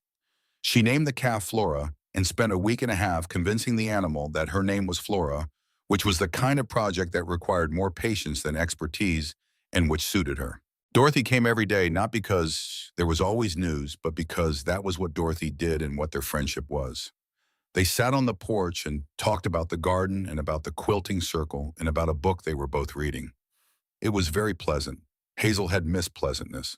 Axel called every Sunday at 7. Sometimes he called midweek also, which was not the established pattern, but which she understood as the new version of the pattern, adjusted to account for recent events. The way patterns adjust when something significant has happened to the people who maintain them. She did not comment on the additional calls. She received them. She called Gary once in the third week. She had not planned to. She had been sitting on the porch in the evening, watching the ridge, and she had picked up her phone and she had found his name, and she had pressed it before she fully understood what she was doing. It rang 4 times and he answered and he said, "Mom," and she said, "Gary," and then they were both quiet for a moment. "How are you doing?" she said, because it was the honest beginning. He said, "Better than I deserve." She said, "That's not the right measure. Better than last month is the right measure. How is that going?" He was quiet, then he said, "I think so. I think better than last month." "Good," she said. She looked at the ridge. "That's what I called to ask." He said, "Mom." And in it was everything that did not have a sentence. All of it, the years and the departure and the arrangement with Steele and the phone calls that hadn't come and the Christmas calls that had and the father who was gone and the mother who was still here and the farm that was still standing. All of it in one word. "I know," she said. "I know, Gary." She meant it not as comfort, not as absolution, but as fact, the fact of comprehension. She understood the whole of him, including the parts she could not forgive, yet which she had been honest with herself about. She was not there with forgiveness. She was at comprehension, which was the first step, and she was not going to pretend to be somewhere she hadn't arrived. When they hung up, she went inside and made herself tea and thought about what Roy would have said. Roy would have said something short and permanent. He would have said, "Well then," or "That's a start." He would not have said more than that because more than that was not Roy's territory. He lived in the precise rather than the expansive. She thought, well then. The criminal case against Donald Steele was filed by the AG's office in the 6th week. Webb called her the morning it happened with the specific tone he used for developments that were significant and going in the right direction, a tone that was still careful and measured, but with something underneath it that she had come to identify as professional satisfaction. The charges were substantial. Property fraud, elder financial abuse, conspiracy to defraud. The Meridian Property Group was also named. A second attorney from Steele's firm had been notified as a co-respondent. Judge Fulton of the Circuit Court had been referred to the Judicial Conduct Board for review. Webb read her the relevant sections. She listened carefully and thanked him, and told him she would send him something from the garden when the late tomatoes came in, which was the form her gratitude took with people she genuinely respected. And he said that would be very welcome, and he meant it. She called Axel. He answered on the first ring. "It's filed," she said. The silence lasted 4 seconds. She counted.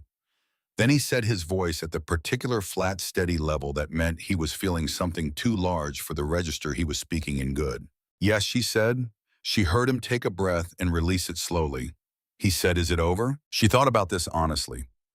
"Not quite," she said. "There's still the appeals court on the POA and the Judicial Conduct Board on Fulton and Gary's situation and the case building and all the things that take the time they take." She paused. "But the important part is done. The farm is safe." "The farm is safe," he repeated. "Yes." Another silence, not as long. He said, "I want to come this weekend, if that's all right." "It's always all right," she said. "I know." He paused. "I just wanted to ask this time." She smiled. "That's new," she said. "I'm working on new things." "I know you are," she said. "Come Sunday. I'll make biscuits." The spring came gradually, and then all at once in the way Kentucky springs came slowly in February and then in March with a momentum that felt like decision, like the land making up its mind. The fields went green in stages, the south pasture first because it got the most light, the north side later, and by April the ridge behind the house was the full deep green of a landscape that had come fully back to itself. The official end of the Meridian Property Group's claim on her farm came on a Tuesday in April when Webb called to tell her the Circuit Court of Appeals had ruled the POA invalid on the grounds of the attestation defect he had identified in the early weeks. The ruling was 12 pages long. He offered to send her the relevant sections. She said she trusted him to tell her the important part, which was that it was over. It's over, he said.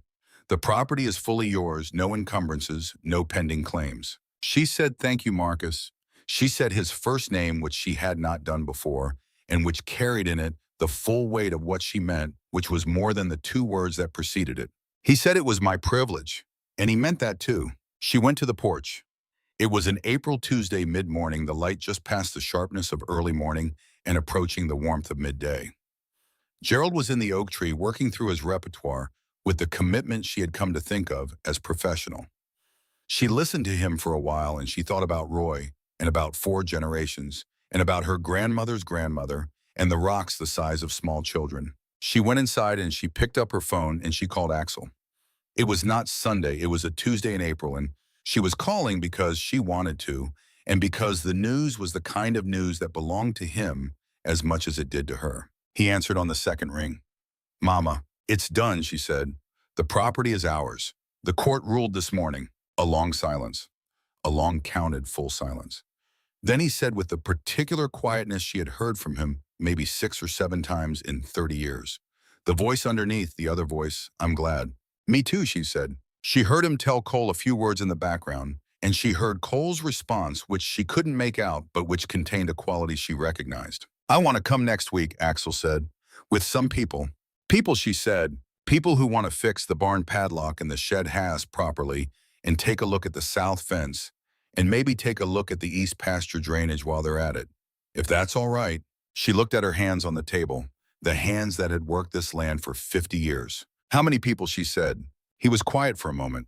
It's possible he said that the word got around about what happened. Axel, I'm just saying, he paused. 86 is a lot of people who know what you did and who want to do something with that information. It's possible a number of them would like to be useful. She thought about 86 motorcycles on 5th Street. She thought about them lined up along the block in the quiet afternoon engines off riders present. She thought about what it had meant to walk out of that building and find that they were there. All right, she said, but I'm cooking. Mama, you don't have to. I'm cooking, she said again. That is not negotiable. A pause. Then yes, ma'am. She ended the call. She looked out the window at the south pasture, at the fence post Roy had set 31 years ago. She thought about what next week was going to look like 86 people and the farm and the work that needed doing, the sound of it, the particular full sound of a working farm with people in it doing things together. She thought about Roy. She thought he would have stood on the porch with his coffee and watched them arrive and said something very brief and very permanent about it. Maybe well, or good, or he might not have said anything at all because some things were large enough that the only honest response to them was to stand still and let the largeness land. She thought she would do that. She would stand on the porch and let it land. The week arrived in the specific way that weeks arrive when they have been anticipated both faster and slower than expected, and on a Saturday morning in late April, Hazel Armstrong stood on her porch with her coffee and she watched them come. They came down the county road and turned onto the gravel drive in a long line that she had to squint to see the end of the sound of them arriving in waves, each engine adding to the previous, until the air around the farm was full of the sound, the way the air was full of sound during a summer thunderstorm, vast and filling all the available space. Dorothy was standing beside her on the porch because Dorothy had been standing beside her for 40 years and was not going to stop for something like this. Axel came first. He was always first. He parked the Harley at the edge of the gravel and swung off it and came up to the porch, and he looked at her and she looked at him, and she thought about 30 years and about all the things that 30 years contained: the tractor and the Thanksgiving turkey and the phone calls every Sunday and the highway at night in Louisville and the fence post Roy had set and the photograph in the fireproof box. Hi, she said. Hi. He said the way you say hi to someone who is completely familiar and still somehow new every time. Behind him, 86 men were getting off 86 motorcycles and stretching and looking around at the farm with the particular interested assessment of people who have come to do work and are already identifying what needs doing. She could hear them talking to each other, the low rumble of it, the particular sound of a group of people who are comfortable in each other's company and are comfortable with the task in front of them. Cole appeared at Axel's shoulder, nodded at her. Dawson was behind Cole, already looking toward the equipment shed. Wade was talking to two other men she recognized from previous visits, pointing toward the barn. Dorothy said under her breath, Roy would have loved this. Hazel looked at the farm full of people and noise and forward motion. She looked at the fence posts in the south pasture, still standing after 31 years. She looked at Axel on her porch, 44 years old, and present in the way he had always been present, without drama or qualification, simply there. He would have, she said. You're right. She straightened her back.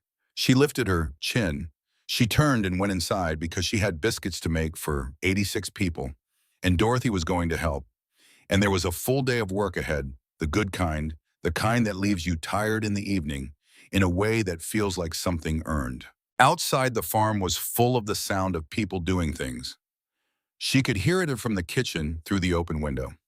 The voices and the tools and the specific busy sound of a working morning with people who knew what they were doing and were glad to be doing it.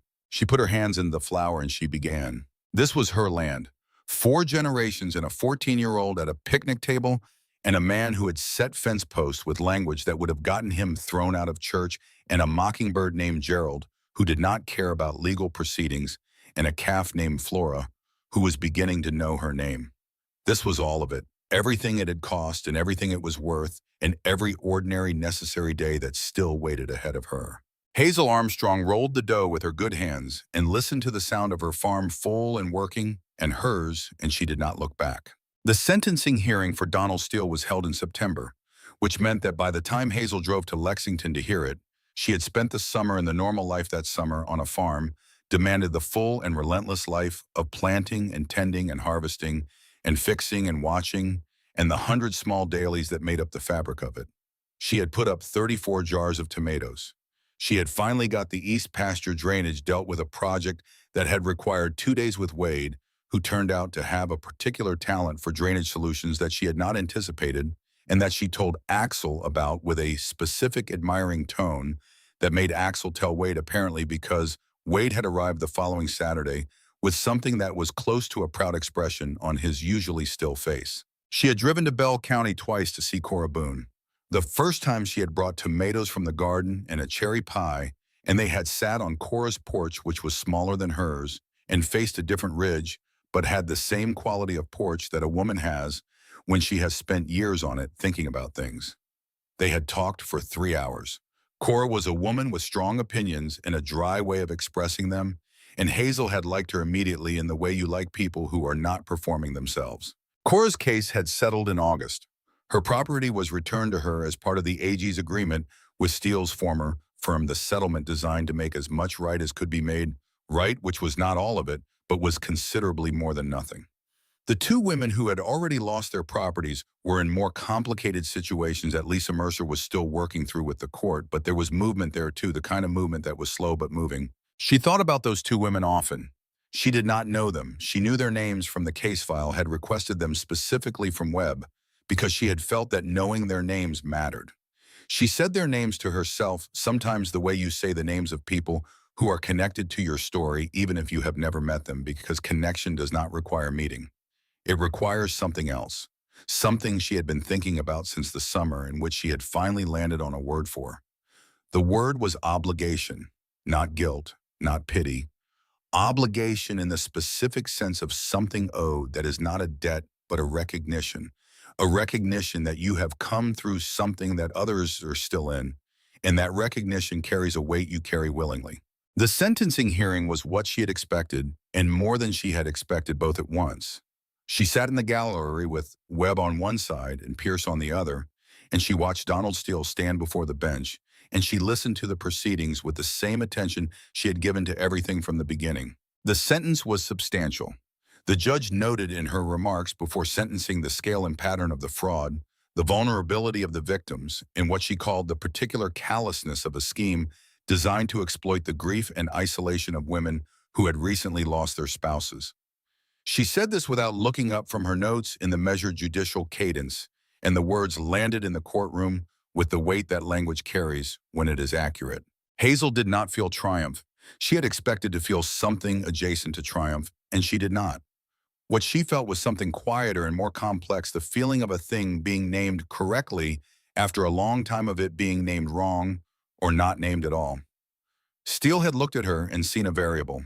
The judge had looked at the case and said these were women with lives and land and grief, and they were treated as opportunities, and that is a particular kind of wrong. She received that. Outside the courthouse, Pierce shook her hand and said what she said, with the conciseness she used for everything well done, and walked away because that was Pierce. Webb drove her back to the farm, and they were quiet for much of the drive, in the way they had become comfortable with quiet around each other over the months. He said at some point in the middle of Kentucky, "You handled all of this with a precision that most people would not have managed." She thought about it. "I had good help," she said. "You had good help," he agreed, "and you knew what to do with it." She looked out the window. "That's the part Roy taught me," she said. "He always said that help is only as good as what you do with it. A tool in a drawer doesn't fix a fence." Webb made the sound that was his version of a laugh, brief and genuine. "That's a good thing to be taught." "It was," she said. She got home in the late afternoon, and Dorothy was on her porch with tea already poured, and the particular expression of a woman who has been waiting to hear and knows better than to ask before the person she's waiting for has had a moment. "Well," Dorothy said after a moment. "Well," Hazel said. They drank their tea. The ridge went gold in the late September light. Gerald was in the oak tree. Flora was visible in the near pasture, grown now beyond the calf stage, filling into what she was going to be, which Hazel thought was going to be a fine animal. She called Axel that evening. He answered on the first ring. "How was it?" he said. "It felt like something being named correctly," she said. "Like the right words being applied to a thing that had been described wrong."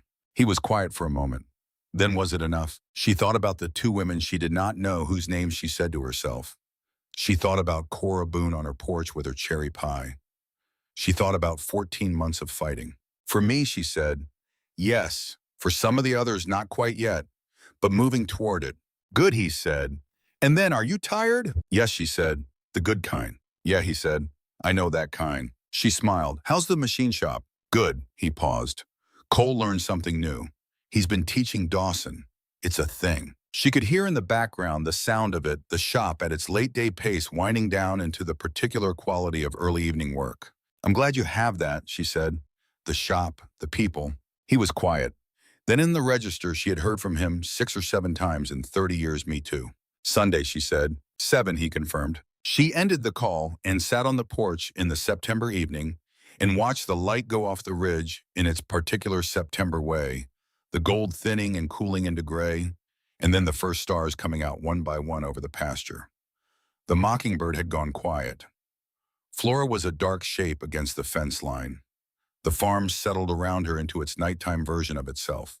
Dorothy organized a meeting at the church in November, the first week, on the kind of gray, overcast day that was useful for indoor things because there was nothing outside that would compete for attention. 12 women came from the county and the surrounding counties.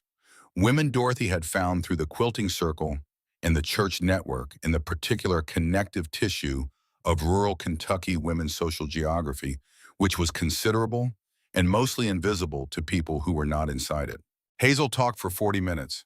She told it straight, without editorializing, without making it larger than it was or smaller. She told them what Steele had looked like and how he had talked and what the documents looked like and what the phrase irrevocable power of attorney meant and what to do if a stranger came to their door with papers in the name of a family member in their mouth.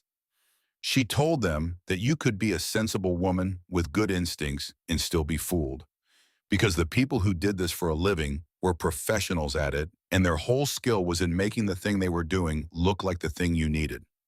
She told them that being fooled was not the same as being weak, and that what mattered was what you did when you found out. She told them about the photographs, about the fireproof box, about one-party consent recording under Kentucky law.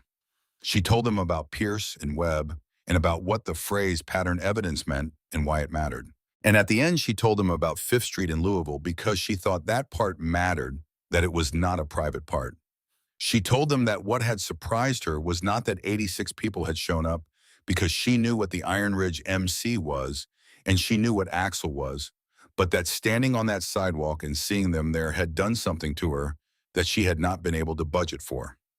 She told them that it was the proof of something she had known intellectually but had needed to feel physically, which was that the things you build over a lifetime, the relationships and the kindnesses, and the years of simply being present for people and letting them be present for you. Those things were not passive. They were active. They accumulated. And when the moment required them, they were there. She told them that the most important thing she had done in the whole of it was not the trip to Louisville and not the fax photographs, though those things mattered. The most important thing that she had done was call Axel when she needed help, which meant that the most important thing she had done over the preceding 30 years was be the kind of person that Axel could be that kind of help to. She said this, and she meant it, and she watched it land in the room of 12 women, and she saw some of them receive it the way you receive something that is already inside you and has just been said out loud. The meeting lasted 3 hours. At the end of it, Dorothy said she was going to put together a printed resource for the county library and the church, and she needed volunteers to help with the language, and 7 of the 12 raised their hands. That was the kind of thing Dorothy did. Hazel had been watching her do it for 40 years, build the structure for the useful thing, while people were still feeling the energy of the useful thing, and before the energy dissipated back into ordinary life. The Cora Boone situation resolved in November, not perfectly, which she had told herself from the beginning it would not, but well, which was the form of resolution that actual life produced. The legal aid attorney, Lisa Mercer, had negotiated a settlement that returned the Bell County property to Cora's ownership with a financial acknowledgement from the Meridian Property Group's insurance carrier, which was not the same as justice in the full sense of the word, but was justice in the form available to them. She drove to Bell County again in November with tomatoes she had put up in July and another pie, and this time they drank wine Cora had been saving for a significant occasion, and they sat on Cora's porch in the November cold with blankets on their laps, and they talked about what it felt like. "It feels like I can breathe again," Cora said. "After 14 months of not breathing right, it feels like I finally got a full breath." Hazel knew that feeling. "Yes," she said, "that's exactly what it is." She had called Pierce in October and asked what she could do. Pierce had said, "What you've been doing, keep being available. If there are other cases, they need people who have been through it, who can tell other people what it looks like. People recognize it faster when someone describes it from the inside." She had said all right, she had meant it. The winter was quiet in the specific Kentucky way. That winter was quiet, a different quality of quiet than summer, with the land under its low gray sky, doing its own private interior work, preparing for what it would become when the temperatures turned. She did her winter things. She kept the fires. She watched the ridge, which was stripped of green now, and showed its bones, the bare trees against the gray, beautiful in the specific way that bare things are beautiful when you have seen them full and you know what the bones mean. She read 3 books. She sat with Dorothy on the days when sitting with Dorothy was what was needed, and she sat alone on the days when sitting alone was what was needed. Sunday at 7, Axel called. She told him about the extension office workshop the county had invited her to speak at in the spring, a rural landowner event focused on property rights and estate planning, and the kind of practical knowledge that kept farms and families across generations. He was quiet for a moment, and then he said, "Roy would have got a kick out of that." And she thought, yes, he would have. He would have grinned with his whole face and gone back to whatever he was doing. She was carrying him differently now, she had noticed. Not less, not with less weight, but differently the way you carry something when you have found the right position for it, when the load is the same, but the distribution has shifted and you can walk farther with it. She put her feet on the floor in the January dark, and she put her hands on the windowsill and looked out at the farm in the early morning light, at the fence posts and the barn and the stone walls and the pasture where Flora was already moving, already doing the business of being a creature in the world with work to do. The coffee was already in the pot, set on the timer Roy had bought her 2 years before he died because he had known her well enough to know she needed the coffee waiting. When she got up, and she had never had the heart to change the timer, even in the years since, and in a way she had come to appreciate it as the daily small continuance of Roy's knowledge of her persisting in the only form it could. She poured her cup. She went to the window. She stood in the morning light and she breathed, and she was home, and the home was hers, and everything that had been taken at it was still standing. Spring was coming. She could feel it the way you could feel it in Kentucky, not in the temperature which stayed cold, but in something under the cold, some preparatory movement of the ground. She had been feeling it her whole life on this land. She trusted the feeling. The fence panel on the east side was holding. Flora was doing well. Gerald would be back in the oak tree when the season turned. She would be here when he was. She had a fence panel to check, and tomatoes to start indoors before the last frost and Sunday was 3 days away, and she was going to make biscuits for that too because biscuits were an act of confidence. And she had never entirely disagreed with that assessment, and she had no intention of starting now. She drank her coffee. The morning came up over the ridge the way it always did, slow and gold and indifferent to human trouble, and she watched it come with the same attention she had always given, the attention of a woman who understands that mornings are not promised and who does not take them lightly. And Gerald began. She was here. She was home. The farm was hers. Everything that mattered was still standing, and the woman who had made sure of that stood at her kitchen window in the morning light and drank her coffee and watched her land and was glad and was ready for whatever the day would ask of her and was not afraid. She thought about strength that does not announce itself. She had been thinking about this since the sentencing, turning it over the way you turn over a phrase that has arrived from somewhere and settled, and you are not entirely sure where it came from. She had been surrounded by strength her whole life. Roy's strength, which was the quiet domestic kind, the kind that shows up at 5 in the morning without complaint and goes to bed last and does not require anyone to witness it to make it real. Axel's strength, which was different, which had that particular quality of having been built rather than inherited, constructed deliberately from materials that were not intended for that purpose, the way a strong thing is sometimes made more interesting by the difficulty of its making. Dorothy's strength, which was the connective kind, the strength of someone who understands that everything is built on relationship and who has spent 50 years attending to the mortar between the bricks. And then there was her own, which she was still in the process of understanding. She had always thought of herself as stubborn rather than strong, which was a distinction she had maintained for decades, the way you maintain a useful fiction, because stubborn was a word that diminished the quality it described, and strong was a word that claimed too much. But somewhere in the months since the fax pages had come off the machine tray, since the photographs in the circuit court in Pierce in Louisville, and the sentence, she had begun to revise that self-assessment with the same honesty she applied to other things. It was not stubbornness that had kept her at the kitchen table spreading those pages for the 4th time. It was not stubbornness that had sent her up to Marcus Webb's office with the photographs and a notarized statement. It was not stubbornness that had put her in the elevator to the 3rd floor of a building on 5th Street in Louisville with an envelope under her arm and her good shoes on. Stubbornness was about not changing. What she had done was about something else entirely. It was about knowing what the situation required and being willing to be the person who did it. That was a different thing. That was the thing she had been trying to describe to the 12 women in the church room and had partially succeeded in describing the thing she had been trying to name all the way back to the kitchen table in July, when she had first spread the fax pages out and sat with the knowledge of them. The thing she had been trying to name was simply this, that she was capable. Not capable of everything. Not invulnerable to harm or mistake or the slow erosions of time and loss. She had made a mistake. She had signed a document she should not have signed because she had wanted something badly enough to let the wanting interfere with the seeing. That was true, and she was not going to revise it. But capable within and after the mistake of the specific thing that the situation required.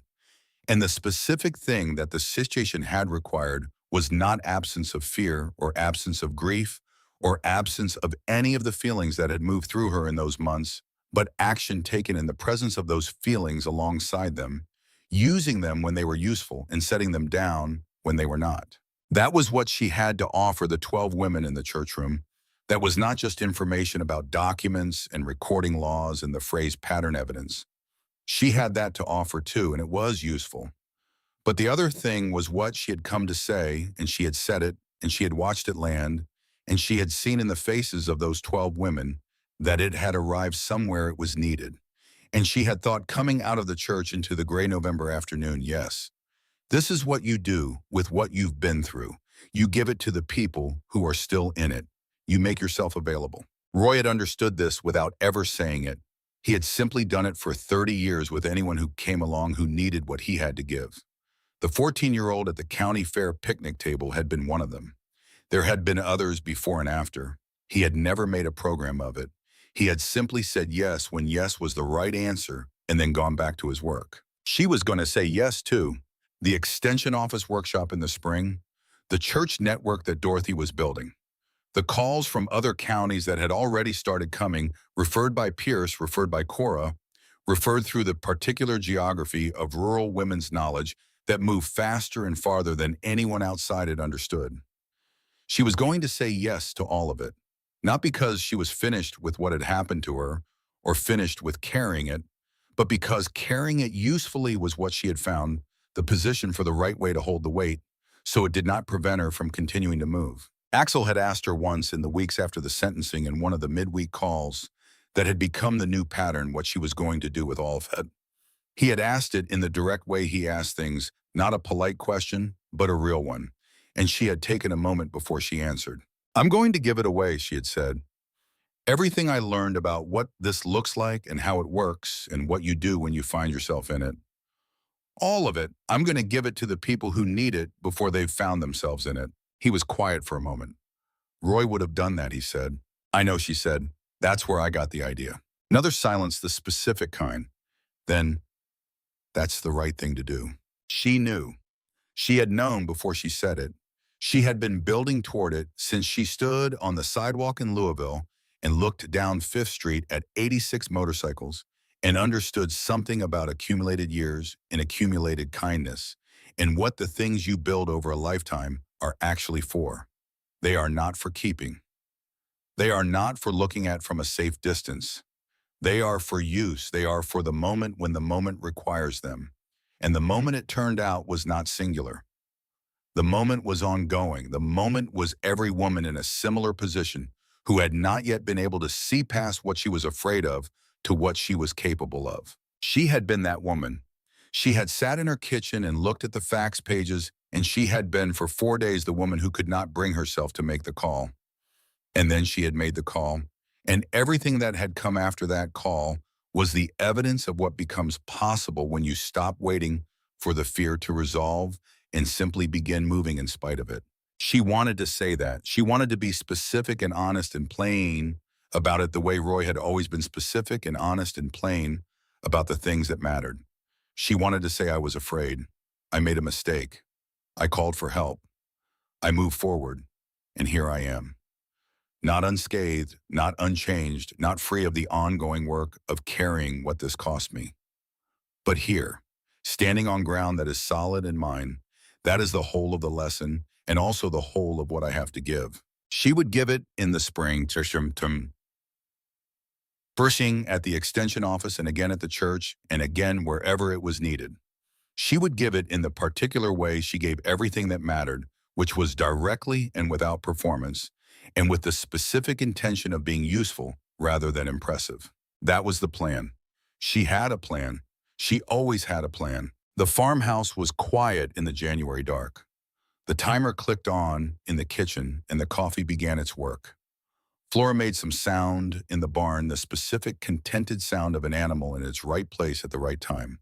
Gerald was silent in the January dark, but he was there in the oak tree, settled and waiting for the season to turn, which it always did, which it would again. She put her feet on the floor. She went to make coffee, and she watched the ridge, and she thought about what Roy would have said about all of it. All of it, from the fax pages to the sentence, to the 12 women in the church room, to the extension office in the spring, to the question of what you do with what you've been through. He would have said, in the brevity that was the particular form of his intelligence, "Use it well." He would have said, "That's all." He would have picked up his cup and gone back to his work, because there was always work, and the work was always the point, and the farm did not wait for anyone's feelings to resolve before it asked again for what it required. She poured her coffee. She went to the window. The ridge was dark still, but there was the first thinning at its edge that preceded the light, that preliminary suggestion of what was coming. She stood in the kitchen that was Roy's kitchen and her kitchen and watched it come. The county extension agent, a practical woman in her 50s named Sandra Hollis, had called her in December with the workshop proposal. She had been recommended by Pierce, who had recommended her to several people already, and Sandra said this on the phone with the directness of a person who had no interest in flattery and considerable interest in results. "We need someone who has been through a property fraud attempt and come out with the property intact," Sandra said.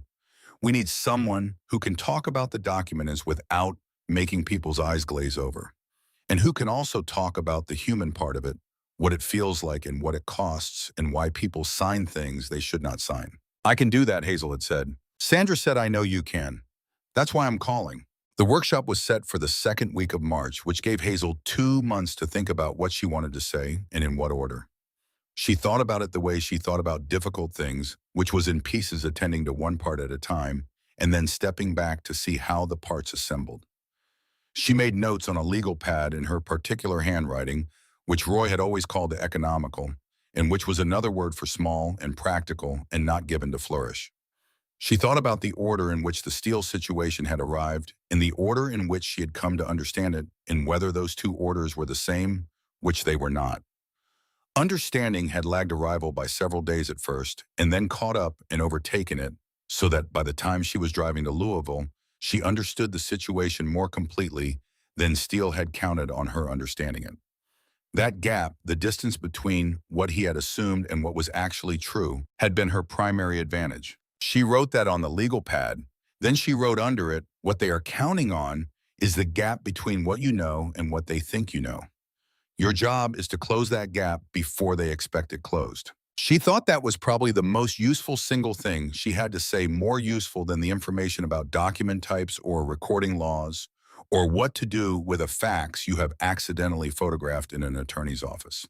Because the specific documents would change and the specific tactics would change, but the underlying logic would not, which was that people who did what Steele had done were depending on a certain kind of victim, a victim who was isolated enough and grieving enough and uncertain enough about her own standing in the world to not know what she knew, to not trust what she understood, to allow the manufactured authority of a well-dressed man in a clean car to override the instinct that said, this is not right. And the answer to that was not more information, though more information helped. The answer was something more fundamental, something she had to communicate not as a set of instructions, but as a permission. Permission to trust the instinct. Permission to slow down when the situation is moving fast, because legitimate transactions do not require urgency, and urgency is a technique. Permission to call someone, anyone, a lawyer or a neighbor or a son, who is not the son being used as leverage. Permission to say, I need a day to think about this, and to watch what the response to that sentence reveals. Steele had never given her a day to think. She had not noticed that at the time. She noticed it now. Every subsequent visit had moved with a momentum that she had experienced as helpfulness, and that was actually a pressure, the gentle and consistent forward pressure of someone who needed you to keep moving and not stop and look around and examine the situation and call anyone you might trust more than you trusted him. He had never said hurry. He had never expressed urgency. It had been subtler than that. It had been the scheduling of visits close together, the folders of documents already prepared. The coffee already made the photograph of the man who might have been Gary. The careful answers to her questions that were technically accurate and practically misleading. The urgency was in the architecture rather than the language, and she had not seen it until she saw the facts. She would say all of this in March. She would say it plainly and without drama and with the specific examples from her own situation, because examples made abstract things concrete. And concrete things were easier to carry out of a room than abstract ones. She would say, here is what it looked like. Here is what I missed. Here is what I noticed when it was almost too late. Here is what you can do right now today before anything happens to make it harder for this kind of thing to find a foothold. She wrote the notes on the legal pad, and she reviewed them, and she reorganized them twice, and then she left them on the table by the chair where she did her reading, and she went to bed and woke up at 4 and lay in the dark thinking about them. This was the reliable consequence of having something to prepare for.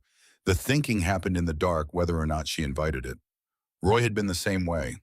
He had lain awake in the dark before the county fair years, when he was showing animals, before the difficult conversations with the bank, before the times when the season had gone wrong and needed a decision.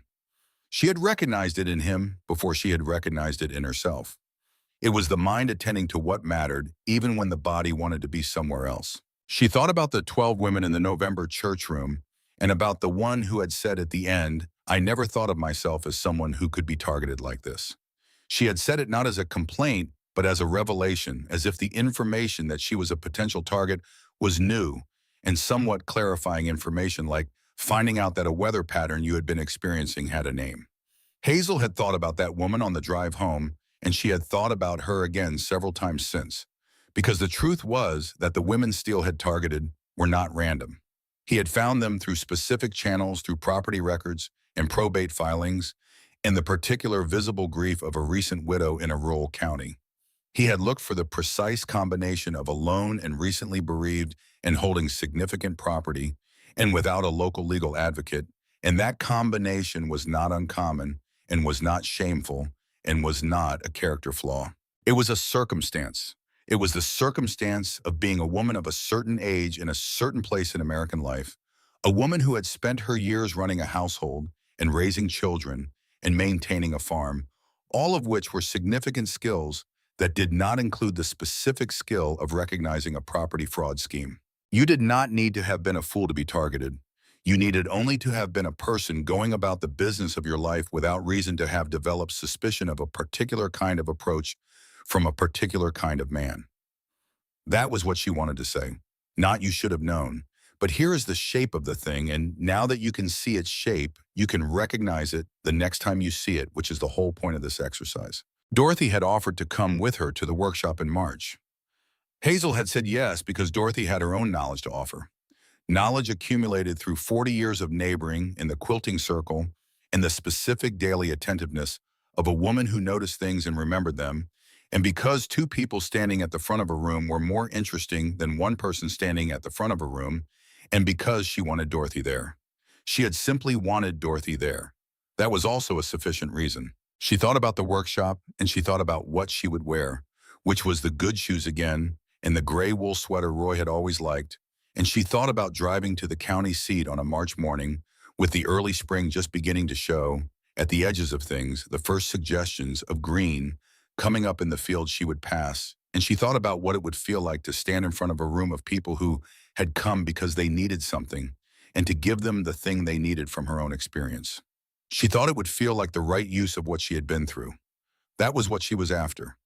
Not the feeling of triumph which she had not felt at the sentencing, not the feeling of resolution which was not available and was not really what she wanted anyway. The right use, the tool in use rather than the tool in the drawer. Roy had said that. She had said it to Webb on the drive back from the sentencing, and it had come out of her in his voice, the rhythm of it and the plainness of it, and Webb had laughed his brief, genuine laugh, and she had thought, yes. That one stays. That one is mine now as much as it was his. She put her feet on the cold floor of the January bedroom. She put on her robe. She went down to the kitchen and stood at the window and watched the dark over the ridge and waited for the light the way she had been waiting for the light her whole life on this farm, which was to say patiently, without rushing it, understanding that it was coming and that it would come in its own time and that the waiting was not wasted, but was simply the dark portion of the cycle, the necessary portion, the portion without which the light would not mean what it meant. Flora was in the barn. Gerald was in the oak tree. The fence posts stood in the south pasture where Roy had put them. The stone walls stood on the eastern boundary where her grandmother's grandmother had built them. The fireproof box was under the bed with its documents and its photograph. The legal pad with her notes was on the table by the chair. The coffee was already made.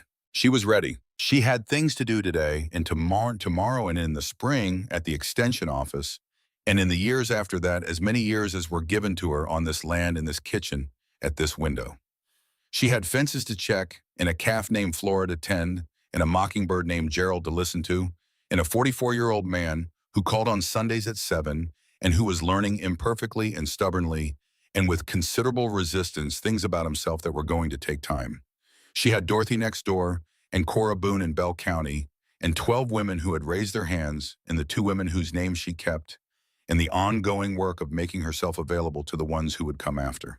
She had all of it, and the morning coming up over the ridge and the coffee warming both hands and the ground solid under her feet, and the knowledge which she had arrived at late and paid for and now owned completely that she was capable. That was enough. That was, as she had told herself in a different month, in a different state of things, everything.